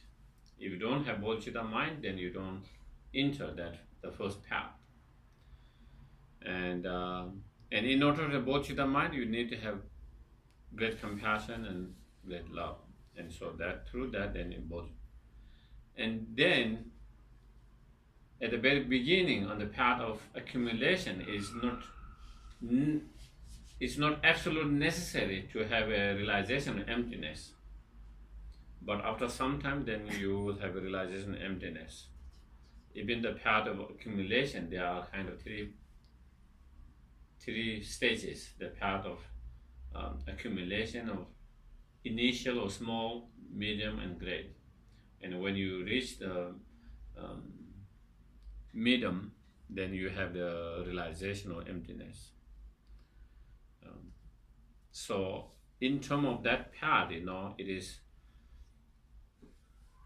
whether we have first bodhicitta or first understanding emptiness. according to different practitioner, different. For some, they can have the bodhicitta first. For some, they can have the emptiness first. And it is said, for the more sharp faculty bodhisattvas, first they have understanding, realization, emptiness, then bodhicitta mind, in terms of sequences. For less sharp faculty bodhisattvas, first they have bodhicitta mind and then realization and emptiness. So bodhicitta mind come first and then they have realization and emptiness later. So that is kind of, in terms of the sequences, two different approach. According to the more sharp faculty bodhisattvas and less sharp faculty bodhisattvas, in terms of that. But whichever path, whichever what is sharp or non-sharp faculty bodhisattvas, when they reach the path of accumulations,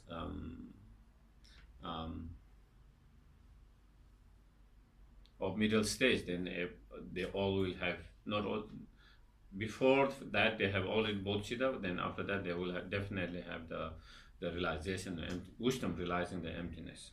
But still, even at path of accumulation and path of preparation, the realization emptiness is still on conceptual level. Okay, so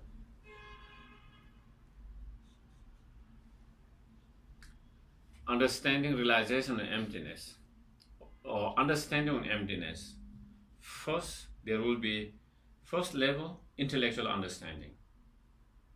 Okay, intellectual understanding of emptiness.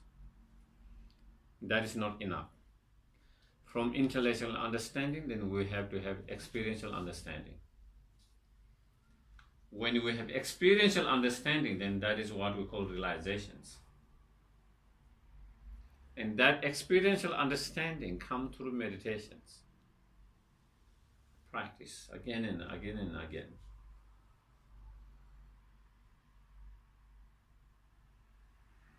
But even that experiential understanding or realization is still conceptual.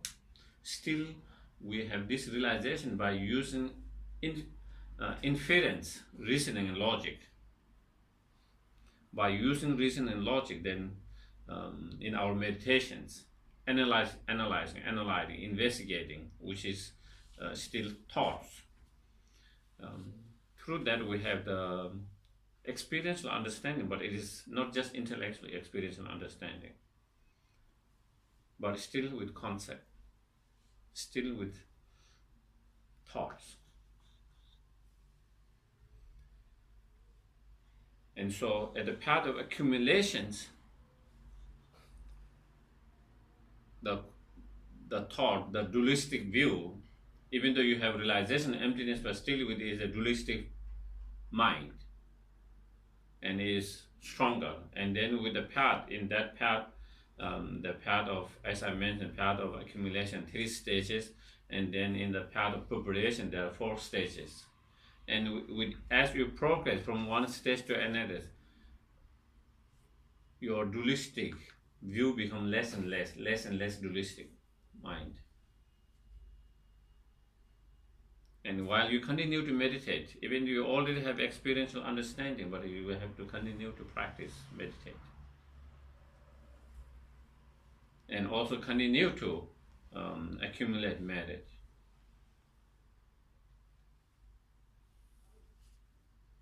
And with each of those stages, our realizations of emptiness become, I don't know whether I can use more subtle, whether that will be the right word or not, but you can, to some extent, you can say it, I think maybe it might not be wrong to say it is a more subtle, in a sense that your dualistic mind becomes less and less. And then when you achieve the path of seeing, then that is when you have direct realizations. Seeing means seeing directly. Okay, when we said even the name, the path of seeing, means seeing or realizing emptiness directly. And when you have in that meditative eco pose, when you are in that direct meditative eco pose on emptiness, then you have realization, you see directly and non-dualistic mind in that mind state. Okay.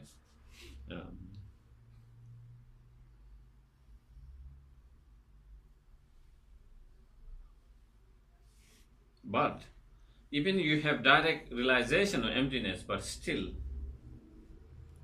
when you have that direct, then you are able to abandon and overcome the gross level of delusions.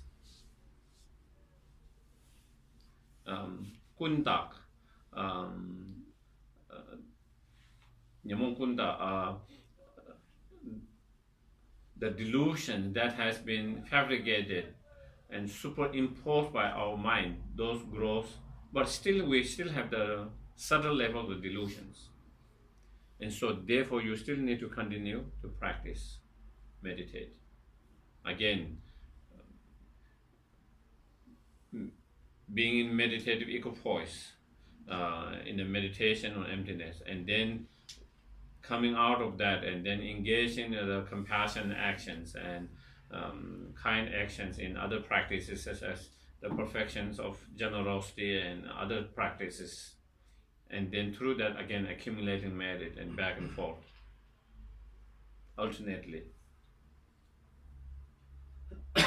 And so when you overcome that, and then from the path of in the path, then from that then you move to path of meditations, and path of meditations, then again you continue to meditate and practice and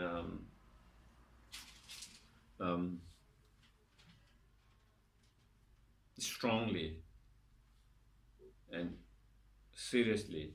And through that, within that path of meditation, again there are many levels, and then through that then you, within the subtle delusions, then again many growth of the subtle and medium of subtle and subtle or more subtle, and that again you begin to,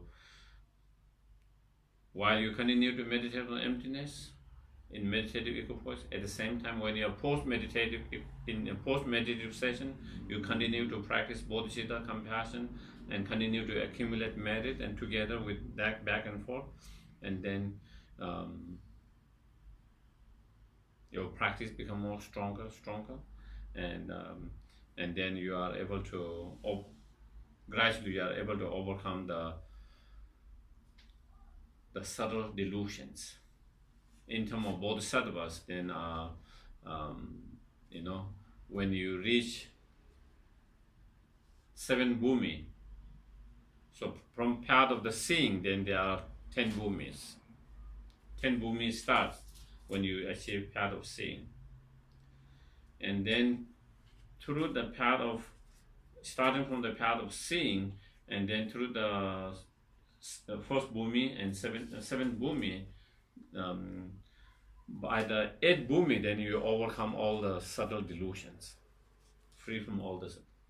Then 8 and 9, 10, then no more delusions, but you try to overcome the subtle obscuration, which we call shetiv, the obscuration of knowledge. So it is not the delusions, but it is an imprint left by the delusions. The imprint is not same as delusions. It's like a, let's say if a garlic is like the delusions.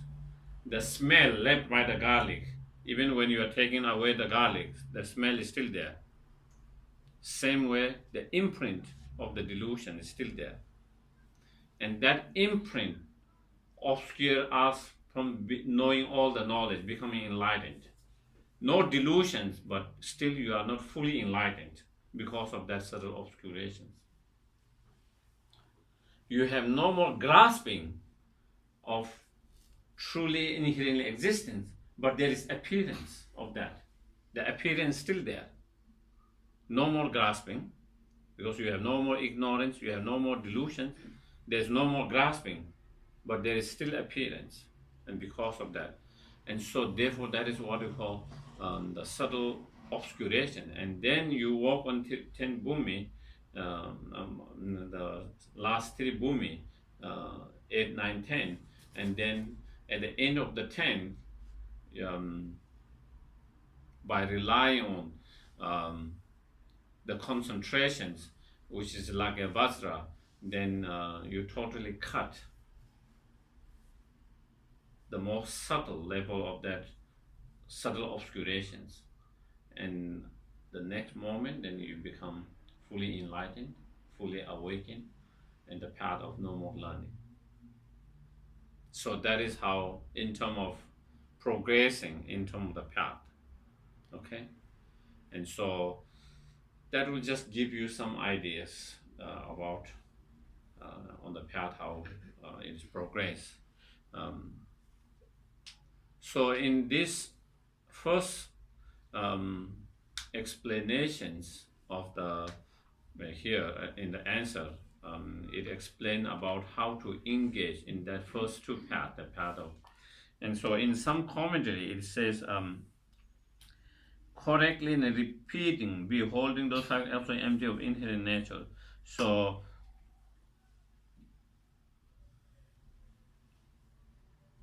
repeatedly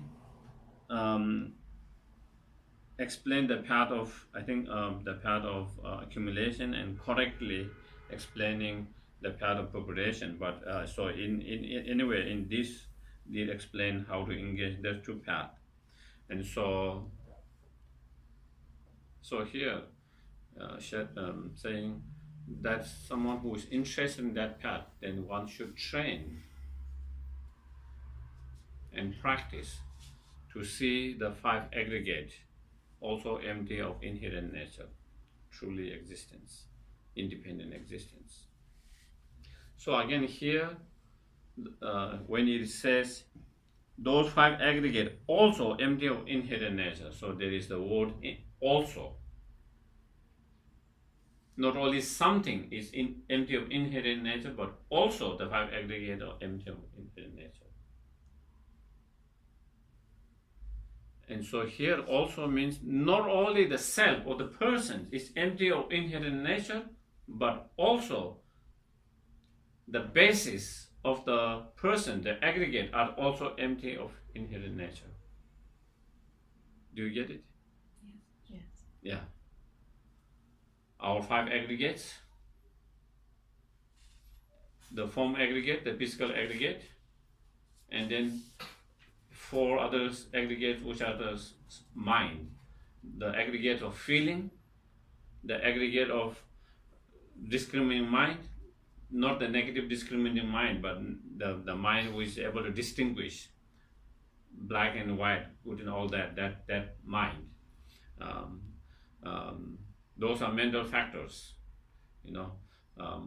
so the feeling, the aggregate of feeling, the aggregate of discriminating mind, and the aggregate of compositional factors, which will come there. And compositional factor is another mental factors. And then the aggregate of consciousness, and that is the primary consciousness. So these are part of consciousness, the 4 one. And again, in Buddhist psychologies or the study of the mind, they explain about primary mind and mental factors. And within the primary mind, then there is primary 5 senses and mental consciousness. Then within the mental factors, they explain about 52 mental factors. Some of virtues, some of non-virtues, some are more neutral, some of delusions, some of non-delusions, virtues. And so within that, then 52 mental factors, 2 mental factors have exerted, particularly the mental factor of feeling and discriminating. So compositional mental factors comprise the rest of 49. Do you get it? From 52 52, feeling, discriminating. So you reduce 2, so then it's 50. And then compositional factors.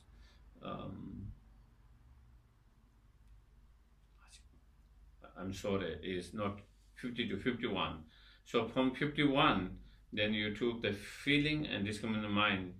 Then there is rest 49 mental factors, and all of them include within the compositional factors.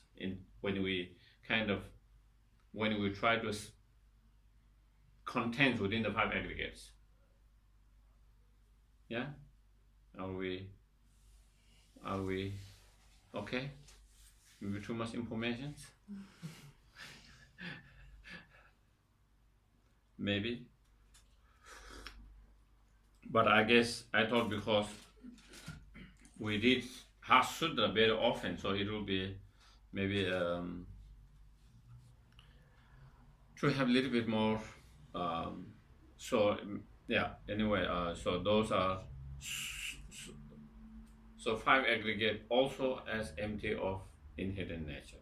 So that was what I was talking about. Not only the persons or the self is empty of inherent nature, but the basis to which the aggregate of the persons, the basis to which aggregate is imputed as a persons, that aggregate, the 5 aggregate, are also empty of inherent nature. And His Holiness Dalai Lama was saying, he asked, because of course Sutra is very common in all the Mahayana traditions. All the Mahayana traditions recite and use as a source of meditations and all. In Korea, Japan, of course Tibetans, Mongolians, and China, all that. And so China, Japan, they also have their own translations of Sutra. And he asked, he see them, and then in their version, there is not, in the Chinese version, they don't have this also part. But Tibetan version had that. And then they compared to the original Sanskrit, and Sanskrit also had that, the also part. And so anyway, so here it explains the emptiness or selflessness of persons indirectly when it says also.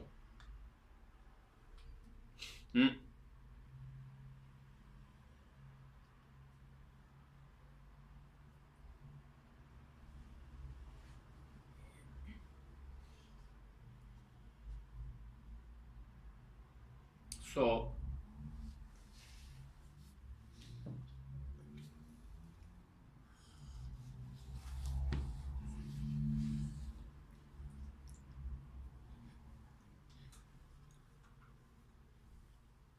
when we have a sense of strong self, me or I, especially when you have strong emotions, not like when we don't have a strong emotion, say I'm going to the town, there is sense of I or me going town, I or me going to read a book. At that time, the sense of self of I is there, and we talk about that, but it is not very strong. But when you have strong fear, due to whatever reasons, the fear of death, for example, or fear of something else, there is strong sense of me, I. Or when someone accuses you of something totally nonsense, something you have not done, something you have even not thought about it, something, and then someone accuses you that you have done this and that. We get very upset and angry and very strong emotions that I have been accused, I have been insulted, when we have that strong emotion, then there is a strong sense of I or self. and if we watch that I or self, when you have that, is a lot of time we are not even aware of that. We don't kind of observe that, how we feel at that time. We all just feel it.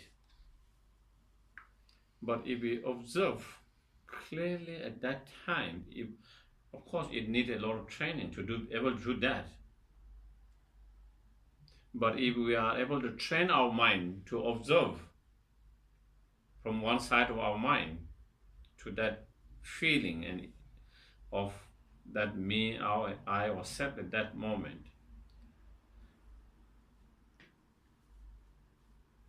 how does I or self appear to our mind at that moment, and how does our mind apprehend that self? If we observe, then it's especially when we are saying I'm going, then it is not so obvious because the appearance self is not so strong, so it is not so obvious. But when you are strong, then it is more obvious. And when we see that, then you can see there's a sense of I or me, where it's so solid, concrete, almost like we can feel like we can touch it at that moment. The I or me or self.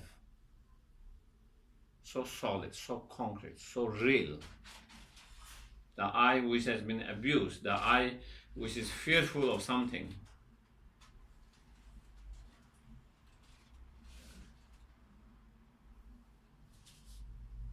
You watch it. If you watch it, then there's a sense of that I, which seems to us at that moment, to our mind, there is a sense of I, as though you can kind of really grasp and hold on it. So real, so concrete, so solid. I hear, as to hear, objectively, I hear. You feel there is a you feel like there is I which is existing objectively from your own side, somewhere here. That's how we feel it. Not only there's appearance, our mind holds that way, grasps that way, and we feel that way. But if we analyze this, as Nagarjuna explained in his Precious Darling, the person is with kind of analysis where where it is the person is not a earth element, the person is neither water element, the person is neither fire element, the person is neither wind element, the person is neither space element, the person is neither consciousness element, none of those 6 elements.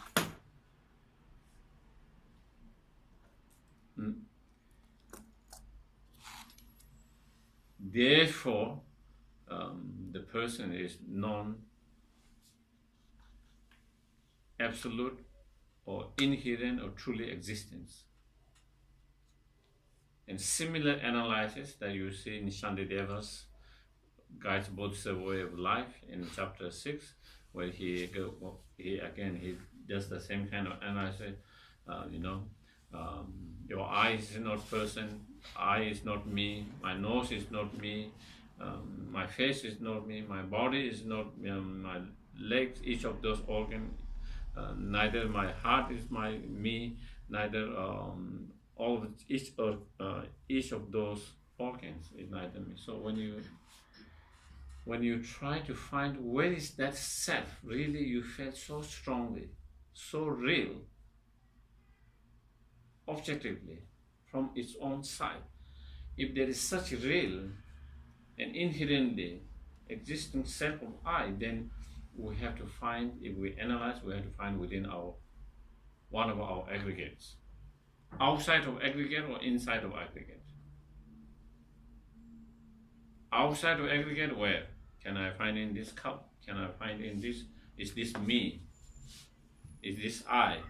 Outside is not possible. If most likely it is our aggregates. Because when our body hurts, we say I get hurt. When my mind is unhappy, we say I'm unhappy. So most likely, if it can be there, then it should be within the aggregate. We can find outside the aggregate, and if we try to find within the physical aggregates, where is me? What is me? Where is me? Is this me? Is this me? If you go from each of your physical body form aggregates very slowly and detailed, then you cannot pinpoint, you cannot locate, you cannot say this is me.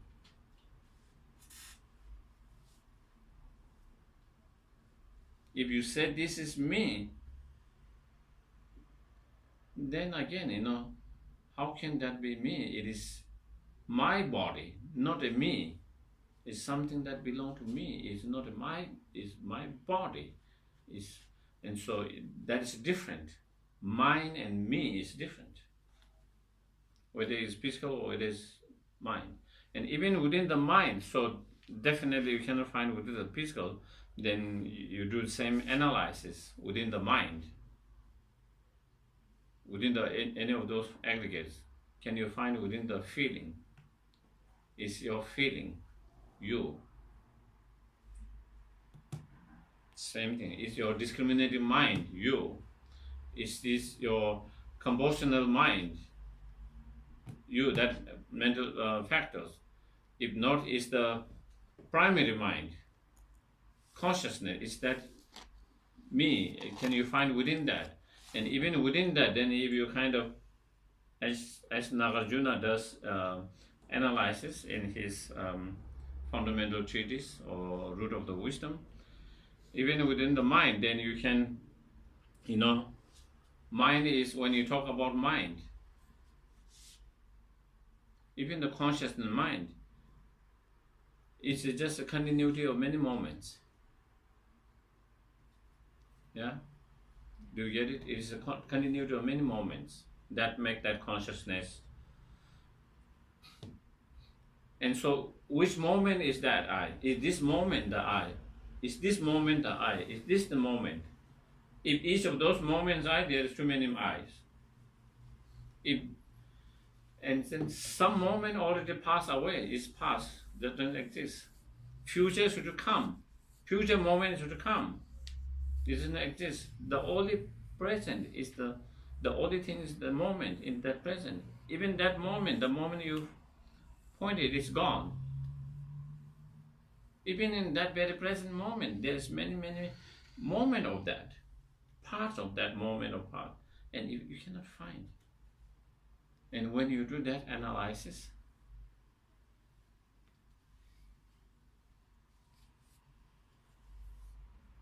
slowly, and then you find, oh, before I felt so strong of this me or I, so strong, so true. It felt like it was so true. It was so, almost so absolute, so solid. But all that disappears. Cannot pinpoint, cannot find. And when you feel that I cannot find, and there is no that such self, findable self within your aggregates, absolute self, that true or so real or true self, then you don't feel pain of being someone abusing me, because there is no sense of me anymore there in that moment. Do you get it? Yes. So when you feel there's no more me or I, then you wouldn't be disturbed by feeling that I have been accused.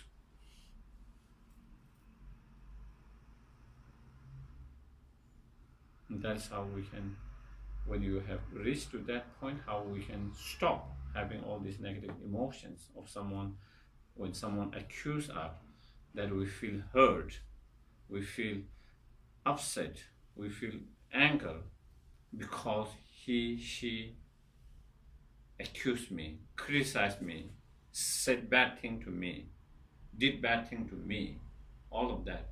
When you feel there's no more that self, me, I, that sense of that all kind of disintegrate, kind of become weakened,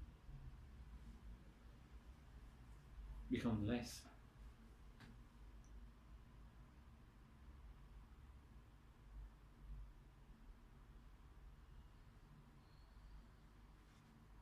Hmm?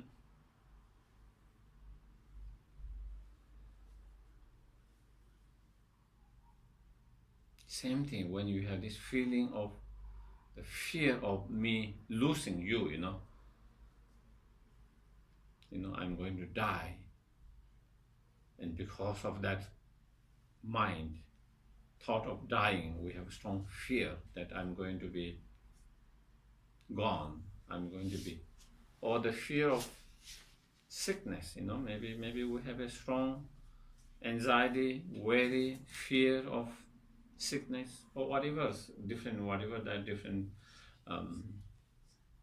difficulties, different situations, due to that kind of mind that we start to fear, I'm going to be dying. And so when you do that kind of analyzing, when you cannot really kind of find that,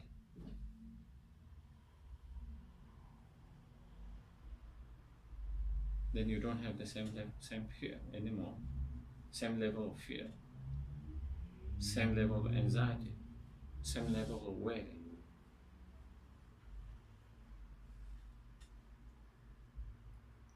So that is where negative emotions come from, that feeling of that ignorance of,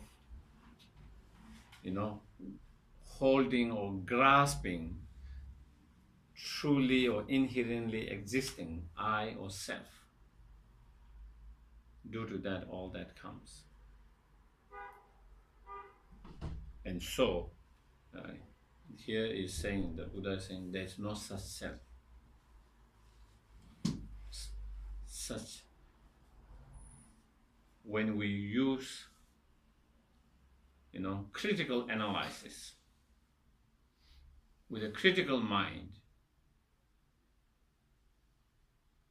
with that critical analysis, with critical mind, when we analyze much more on deeper level, more profound level, who is that I that is fearful about? Who is that I who has been angry? When you do with that kind of analysis, that is what we call the analysis ultimate. That kind of critical, deeper analysis. When you do that, then that person cannot be found either outside of the aggregate or either inside of the aggregate, or within the aggregate, outside of aggregates, within the each of aggregates, or all of them. And so therefore, that clearly shows when that self cannot withstand such analysis, that clearly shows there is no true existing self. There is no really existing, truly or real, I don't know, real is the right word, but truly existing self the way we felt at the very beginning, before we did that analysis. Then we begin to see there's no truly existing self, there's no inherently existing self. If there is inherently existing self, ultimately existing self, then we should be able to find somewhere. And then that come to a conclusion that there is no such inherently truly, ultimately existing self. And that is the selfness of persons. Selfness of the persons.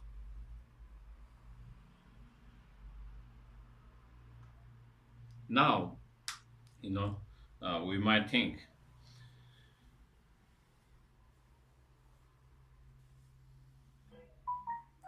even though there is no truly existing self, and the self cannot be found within the aggregate or outside of aggregate with that kind of critical analysis, investigations.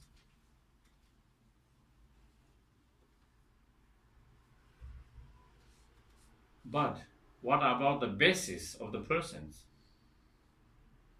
The basis of the persons is aggregate. On the basis of our aggregate, then we label it as persons, and that is how the person exists. And then maybe we think, okay, on the basis of which the person's is labeled, imputed, that person cannot be found. Therefore, the person is not truly inherent in existence.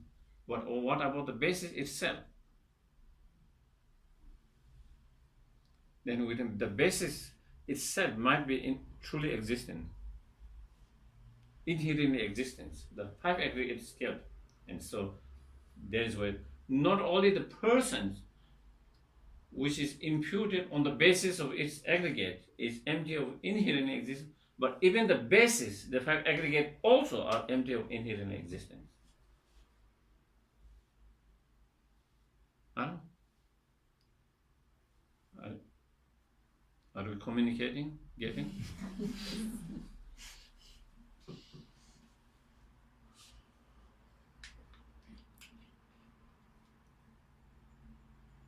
So that is where it comes. Not only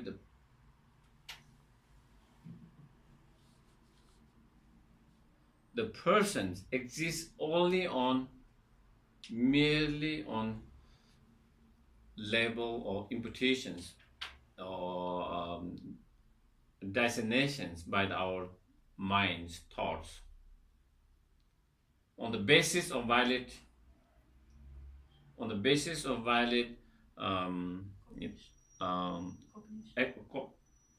not cognition, on the basis of valid basis. The valid basis here is 5 aggregates. Okay? Due to our 5 aggregate, then the mind, the concept, the thought impute this is me, I, self. That is what really self is. Due to my certain physical body, due to my certain thoughts, emotions, feelings, all perceptions, all through that, then we said it's me on the basis of that. There is no self which is outside of basis, and not even with the basis, but the self is just on the basis of that. Then there is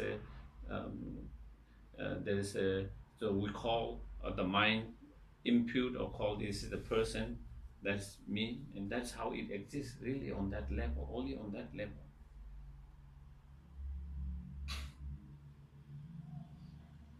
So we think, oh, the person is not truly existent because that, but maybe aggregate is truly existent because it's the basis to which is imputed. Do you get it? Because the person is imputed on the basis of this aggregate, but person cannot be, when that kind of, with that critical analysis, it cannot find, therefore it is not truly existence, inherent existence. But because it's imputed on this valid not cognition, basis, maybe the basis itself is truly existence. And then here Buddha says, not only the person which is imputed on the basis empty of truly existing inherent existence, but even the basis itself, even the 5 aggregate itself, which is the valid basis for the person, even they are empty of inherent existence.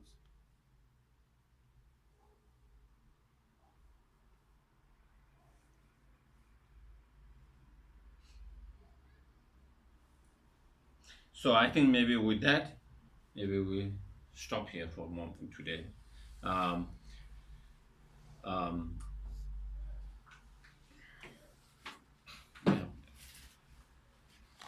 So if there is questions, I can take a couple of questions if you have any questions or any, questions, your inputs, opinion. Yes, please. About emptiness are on a level like it is only emptiness, or maybe like similar with 10 bhumi. Mm-hmm. You understand? About Yeah, emptiness. there can be many level. There can be many level of wisdom realizing the emptiness.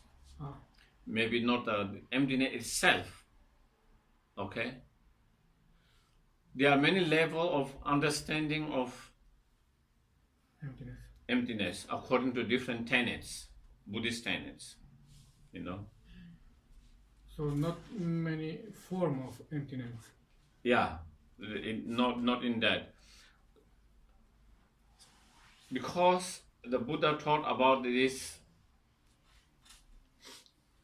philosophy, the teachings, concept of selflessness or emptiness. Different Buddhist philosophy have interpreted their own way of what this emptiness means, according to different Buddhist tenets. There are mainly 4 Buddhist tenets, we call Bhavasika, Sotandrika, Siddhamatra, Madhyamika, and they all have their own interpretation, their own understanding of selflessness and emptiness. And each of them is, their understanding of selflessness is much more gross. And then the selflessness of the understanding of emptiness or selflessness, of understanding of Bhavasika is very, very gross level. And then so Tantrika understanding of emptiness or selflessness become more, 2 of them are more kind of same. And then the mind-only school or Siddhamatra, then their understanding of emptiness become more subtle. And then Madhyamika understanding of emptiness much more subtle, that which we are talking about at the moment, empty of inherently, ultimately, truly exist in that part. So there is that part. According to that, there is a gross to subtle level, according to their presentation of different Buddhist view, understanding of their different view of that. There is that. In terms of our practice, maybe we can have a understanding of emptiness at the very beginning, like Kamalashila, one of the, again, Indian great scholar, in his stages of meditation, in the middle, in his middle stages of meditation, as he described about 3 levels of wisdom, of realizing the special insight, realization of emptiness. And so at the very beginning, we have a understanding of emptiness through hearing or through studying, learning by hearing. And then as you have some understanding on emptiness, and that you have certain wisdom of understanding of emptiness on that level. But not only through your hearing what you heard, and then you try to reflect on that again and again and again, the meaning of that you have. And then your understanding get more deeper. And that the wisdom, understanding emptiness through reflections. Through that kind of reflections, then you come to sudden conviction or certainty that this is what emptiness means. Total kind of certainty, sudden kind of convictions. And then you try to repeat that through meditation, analysis of that conviction, that through meditation again and again doing. And then your wisdom, realizing emptiness through meditations. So each three different level of wisdom that comes through hearing, reflections, and meditations increases. Maybe even on that level, again, as I mentioned on the path at the very beginning, because we have more through conceptual level, inference,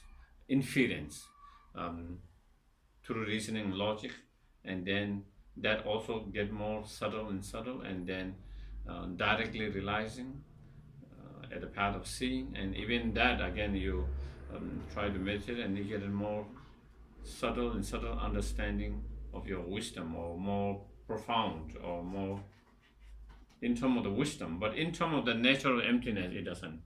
It's same. In terms of the wisdom of realizing, it can get subtle, for more profound and more profound in that way. In terms of presentation of different Buddhist tenets, it can become like that. But in terms of the nature of the emptiness of the object itself, then yeah. Yes, please. Are there any person today that can be in the state of meditation and fully concentrated outside? I don't know. There, theoretically, there should be. Theoretically, there should be, but I cannot say this and that, this person or that person. Theoretically, there will be many Buddhas in this world. You know, I cannot point who is Bodhisattvas, who is Buddhas, who is Arhat. Only I know myself, because I know my mind. So I'm neither Arhat, I'm neither Bodhisattva, I'm neither Buddha. So I'm not 100% sure that it's not me. But I don't know anyone else who is who, because I can't read their mind, and so I can't see their mind. So, but theoretically, the Buddhas, there are Buddhas in many form. Definitely, there will be human form, and those Buddhas, in reality, they are able to do that. And theoretically, from that or from belief point of view, if there is any, if there is, then maybe His Holiness the Lama could be one of those. Yeah. Yes, please. It is said that a Buddha can go for the sake of one being in the hell. Bodhisattva. A Bodhisattva. Yeah. But we were talking here that there is about emptiness. Mm-hmm. Okay, there's no. Then who goes there in hell if there is nothing, emptiness? That is where emptiness doesn't mean nothingness. There is a difference between nothingness and emptiness. Okay, we will discuss more tomorrow, but that is why it doesn't, at the very beginning, even here, it doesn't say five aggregator also empty or nothing. It says is five aggregate are also empty of inherent nature. There is this word, empty of inherent nature. If it is nothingness, is emptiness in the sense of nothingness, then we don't have to use inherent nature. We don't have to say anything. We don't have to say truly existent, empty of truly existence. We don't have to say empty of absolute existence, empty of inherent existence, empty of independent existence. Because we can just say nothingness, just emptiness. But the very word in the sutras, this one and all sutras, they explain empty of inherent nature, empty of truly existence. When they explain emptiness, empty of absolute existence, empty of ultimate existence. So what is here, what is negating, what is saying that not exist is saying there is not truly existing self, inherently existing self, independently existing self, absolute self.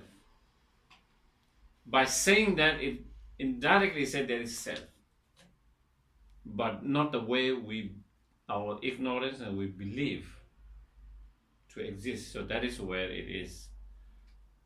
Yeah. Maybe we will exist. We will explain more tomorrow.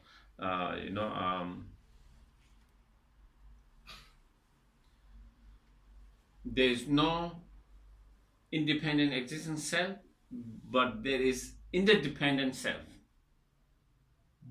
Okay, and so here is negating.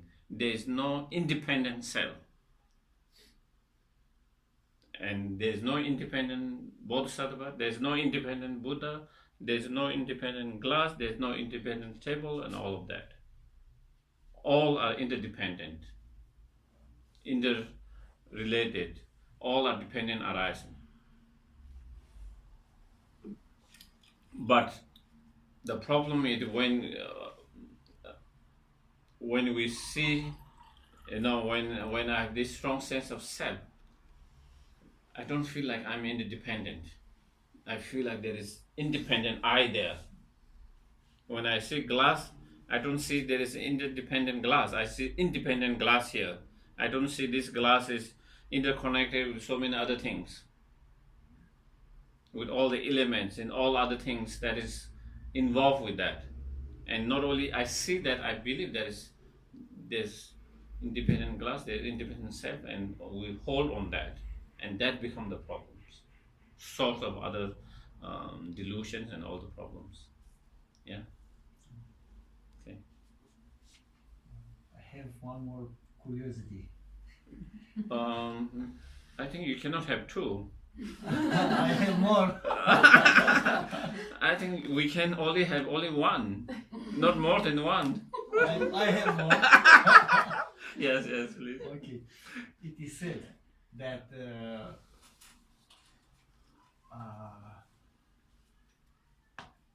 don't know how to say, end of the world, Mhm. no? At the end of the world, if they are all finished, Mm-hmm. where I go? If they are all finished, I will take you in my pocket. Don't worry, okay? I have big pocket. You can come inside.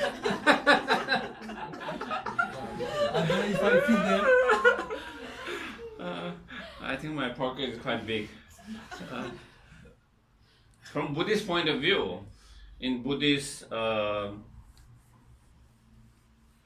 teachings and sutras and many other teachings, they explain about billions and billions of universe.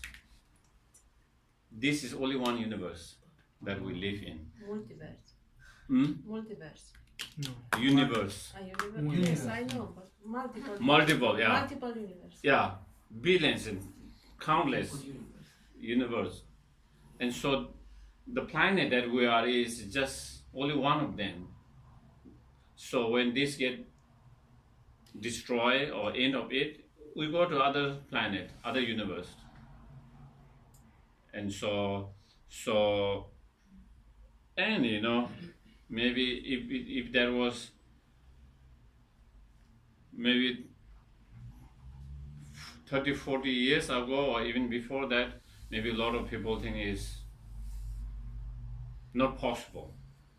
But now more and more, even science are finding the possibility of, they talk about many universes, so they are talking about possibility of life being in other planet as well. so are there more samsaras? I don't, more samsara, well, it is not like, yeah, you can say it is, there is a samsara, is not only just our planet. Yes, Yeah, so there are also other samsaras. samsaric being in other planets, in other Samsaric beings in other planets. So there is no more samsara. It's only one. Yeah, when we call about samsara, samsara is not about place. We are No, I refer to this universe. It's samsara of this universe, and then samsara of other universe, and then samsara of other universe, or there is samsara. Samsara is a state, just as nirvana is state. It's not about a place. Also, samsara is a state. It's not a place. And so therefore, you can be in this place but not samsara. And someone can be in this place and samsara. Samsara means someone who come into any kind of being due to their delusion and karma. Then they are samsaric being. But if someone comes not out of delusion but out of compassion, that person is not samsaric being, even they are in this world. Arhat, who is free from all the delusion, all the karma, they can take a rebirth here, but they are not samsaric being. And same with high bodhisattvas and Buddhas. So they can be in this planet, but they are not samsaric being. They are free from samsara, because they are free from their own delusion, their own contaminated karma. Yeah? Thank you. So you don't have to worry to go in my pocket. I think you didn't like it is too small. Maybe. So we can do. When the planet off, I will go there. Dedicat.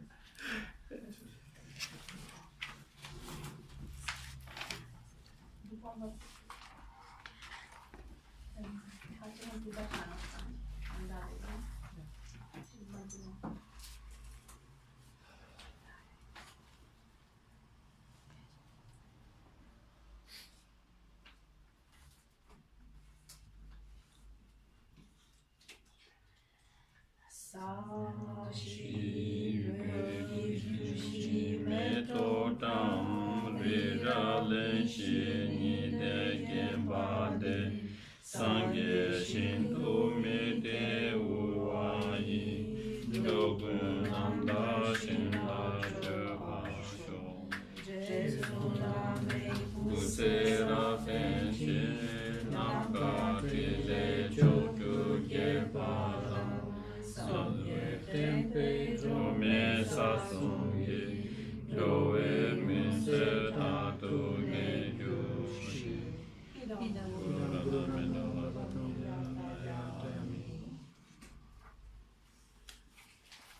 Semcho rinpoche, magye pana ke hyushi, kewa nyamba me baya, konle pondu pewa sho.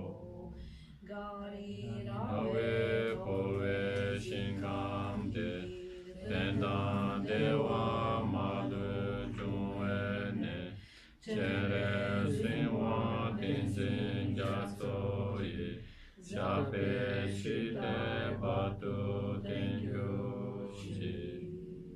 Mântuitor al învățăturilor pe lumului de zăpadă și mântuitor al ființelor migratoare, care ai făcut extrem de clar calea luminii de vapăitate și compasiune, păstrător al lotusului, te înțin chiar te implor, fă ca toate dorințele tale sfinte să se îndeplinească de dată. Fie ca viețile glorioșilor guru să fie numiți și stabile, fie ca toate nenumăratele ființe să fie fericite, fie ca eu și toți ceilalți, fără de excepție, să acumulăm merite și să ne purificăm negativitățile și fie ca să fim binecuvântați să atingem luminarea. Din cele două colecții ale mele, vaste precum spațiul, pe care le-am acumulat, din practica muncii mele și a efortului susținut vreme îndelungată, fie ca să devin principalul lider Buddha pentru toți cei a căror minte înțeleaptă este orbită de ignoranță. Dacă nu voi ajunge acest nivel, fie ca să fiu susținut în toate viețile mele de către manjușii, cu iubirea sa plină de compasiune, pentru a găsi învățătura completă a celei mai bune căi graduale, iar eu, prin practica mea, să-i mulțumesc pe toți budașii.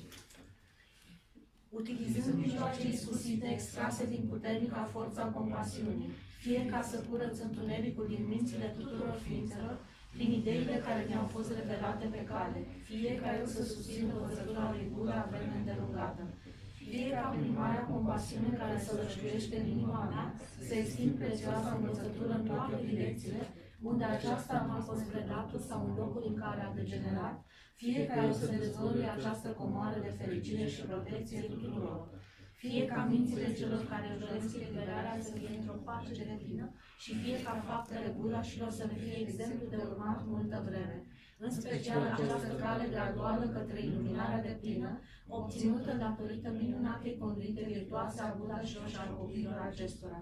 Fie ca toți oamenii și toate celelalte ființe, care și-au eliminat adversitățile și și-au creat condiții favorabile pentru a practica excelentele căi, să nu fie niciodată separate în niciuna de vieți de slăvita cale pură a budașilor. Fie ca oricine depune efort să acționeze în concordanță cu practicile virtuoase ale celor 10 conduite Mahayana, să fie în permanență asistate de cei măreți și fie ca oceanul prosperității să se reverse asupra lor. Fie ca învățătura lui Buddha Shakyamuni și a Jetson-Kapa să fie înfloritoare, fie ca obstacolele să fie pacificate, fie ca toate circumstanțele favorabile să fie complete. Prin obținerea acestor două acumulări, de către mine și de către toți ceilalți de-a lungul celor 3 timpuri, fie ca învățătura învingătorului Buddha Shakyamuni să strălucească pe vecire. Thank you very much. Good night. Thank you. Thank you. Thank you. Gisela, we have something to eat here. Everybody brings something. Okay. And we do it together. Okay.